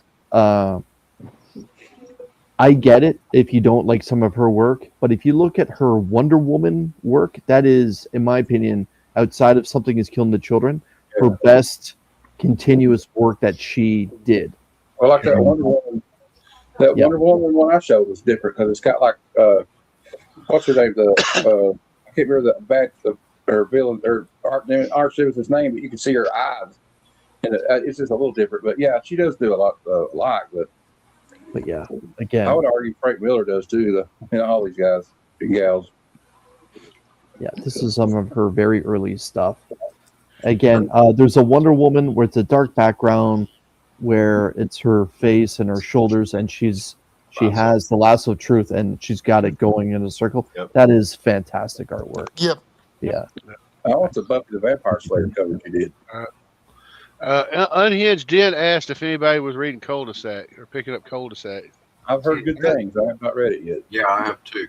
Isn't her husband an artist too? Yes. Chris. Yes. So she's married to a painter, and his brother and his wife, they're artists as well. Yeah. I'm kind of getting that with Mark Spears too. I'm kind of getting burned out. Yeah. He's so many covers out. Yeah. A ridiculous amount. Yeah. But hey, when you get hot, milk it for what it's worth, right? Absolutely. More power to him. That's what I say. Strap all I can't, iron. Nice guy. I can't complain too much. I bought them, so I mean. Yeah, That's true. So did I. So did I. Uh-oh. So did I. How many freaking fools did you get? I opened 13 or 14 of the trick or treat ones, 10 of the Christmas ones. I gotta admit, I like the Christmas ones a lot better from the blind bags. And I wish that he would make his way north of the border for an appearance. But yeah, again, if I was his agent, I would be like, you need to cancel your vacations, you need to cancel stuff on the weekends, and just pump out work. Well, I only got one of the Christmas one because I got burned. I feel like I got burned on the other ones because I got like 60 of them, and I didn't get one foil and multiple duplicates. Yeah. Well, I think with the Christmas ones, he kind of got word of that one to make sure that didn't happen again. Yeah. He might not have to come north of the border. There's discussions in the works about something that's very close enough to you, Chris. Okay. That's just south, and you know where, Mm-hmm. just over where I'm at. Mm-hmm. About a new convention coming back with the new owner. Okay. Yep. I know the new owner. There's talks. Wilbor's got to go shovel the driveway. Yeah.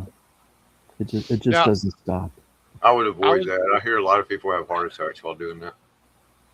I will say this as far as Mark Spears goes. Now, this is all speculation. This is just stuff I've heard. I hear he's not real big in Memphis because he was supposed to have been like the featured guest for this year's Memphis Comic-Con. I actually talked about it. And then at the last second, he called and canceled because his wife told him that Memphis was a dangerous city. Oh, my Lord. Man. And, but now, granted, as I say this is what I'm hearing secondhand. I don't know if his shit's true, but I know he pissed off like the owner of that Comic-Con, and I got a couple buddies that were friends with that guy that's friends with the guy that runs the con, and he's not really happy with Spears. But I was like, I think Gene Simmons is an asshole, but I love his music that he made in Kiss. Yeah. So Larry Hama was supposed to be at NiagaraCon this year, and he just wouldn't come because he wouldn't cross. He's like, I refuse to cross the border. I can't. Because he was worried about Trump and crap and whatever it was. That's what his excuse was. Oh dang! So non-comic related. I just saw. It looks like the Blue Jays are going to be moving on from Boba Fett. Did he sign? No, but they got a new third baseman, a new player who could take his place. Well,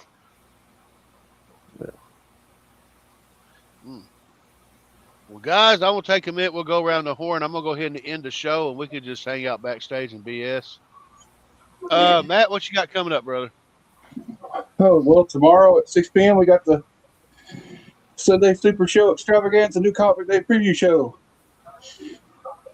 And then Monday for Bad Cinema, we're going to be reviewing one of the Canon pictures called The Barbarian, starring the Barbarian twins, the bad boys of bodybuilding. Oh, my Lord.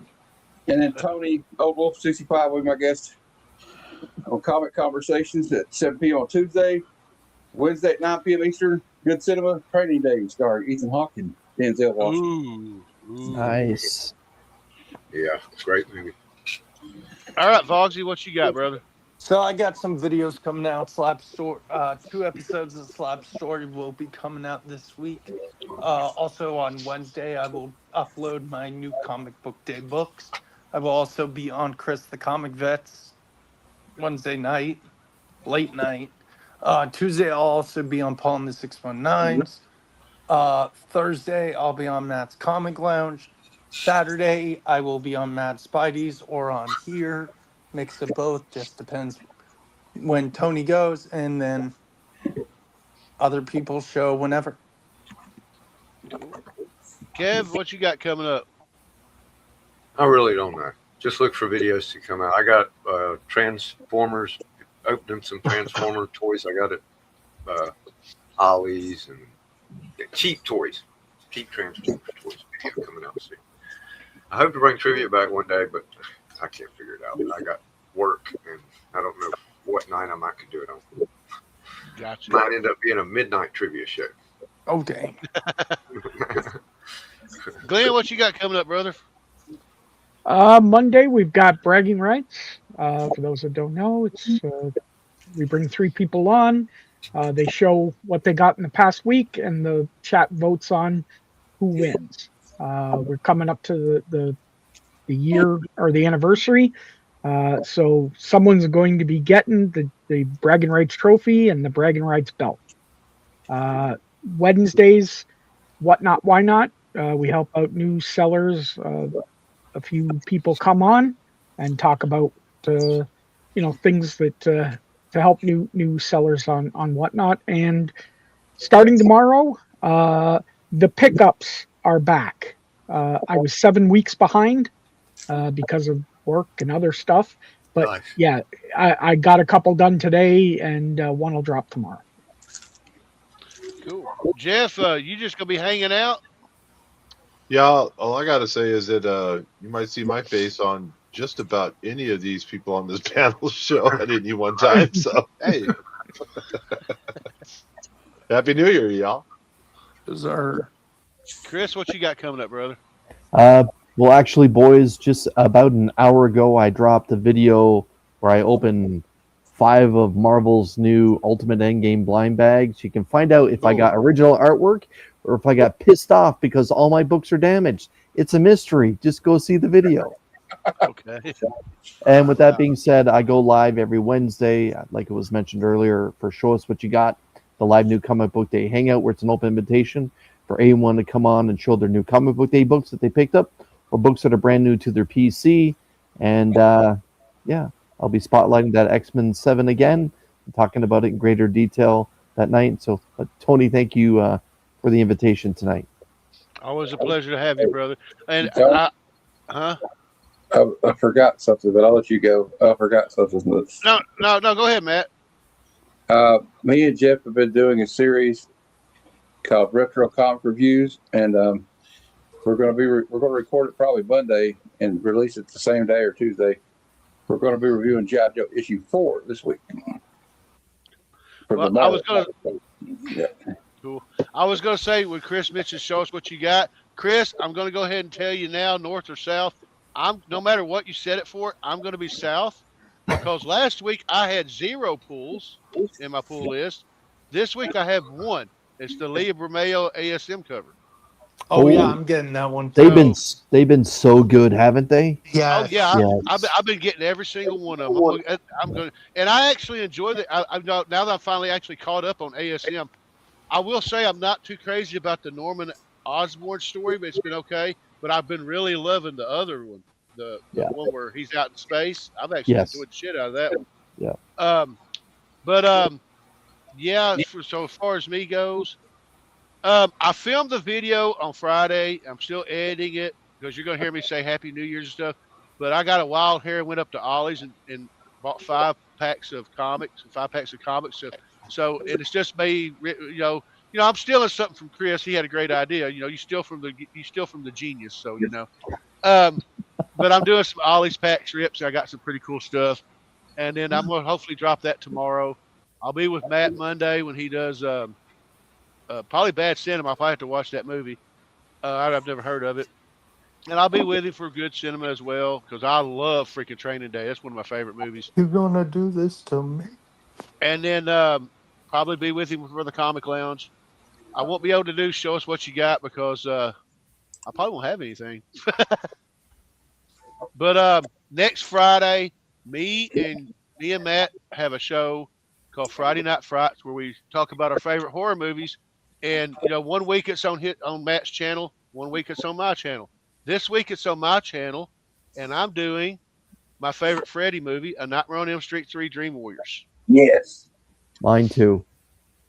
That could easily be said that it led to the soundtrack horror craze of the 80s, thanks to Dokken. That's debatable. That's my favorite of the series. Yep. And all I'm going to say is if I do an episode, like I said, this is the last episode of Into the Comiverse, but hanging out with Grandpa Starscream's still around. So whether or not I do a show next Saturday, because I have to work, it won't be a 3.5 hour show like tonight was, because I think I just broke the record again with my longest stream. I think last week it was 3 hours and 30 minutes. So if I didn't break it, I'm close. But I'll say, I don't know. I may do one, I may not. One last time, I will show you this. Since I was talking about, I'm going to do a giveaway on the last Saturday of the month, and what I do with the box. So far, this is what I've thrown in the box. What's in the box? I've got all 5 issues of Spawn Kills Every Spawn. It's actually a pretty good series. So you get the whole set. And then while I was at Ollie's, just for the hell of it, I picked up another copy of the trade for Superman Doomsday. Cool. If you heard me earlier, I made a comment that I went crazy on my comic shop and bought the first 12 issues of Tales of G.I. Joe for $2.65 a piece. I bought an extra copy of issue 1. That's going to go in the giveaway to be given away at the end of the month.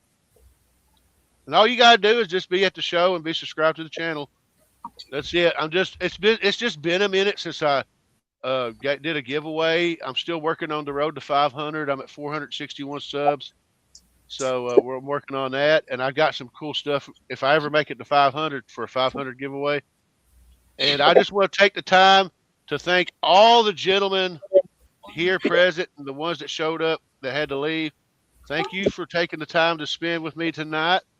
I hope everybody has a safe and happy and blessed, prosperous new year. May all great things happen to you. Hopefully this will be your year, God willing. And I want to thank everybody for hanging out in the panel or chat. Thank everybody for watching the rewind. And hey, the questions, if you're watching this in the rewind, all the questions about who's going to fight who, hell, sound off in the comments anyway. I'll read them. I'll answer them. And we're going to leave you. Y'all, thanks for watching. And we'll see y'all next time. We're going to take off. We're going to leave off with the turtles. And we'll see y'all next time. Well, dudes, I'd say that's pretty much a wrap. Yep.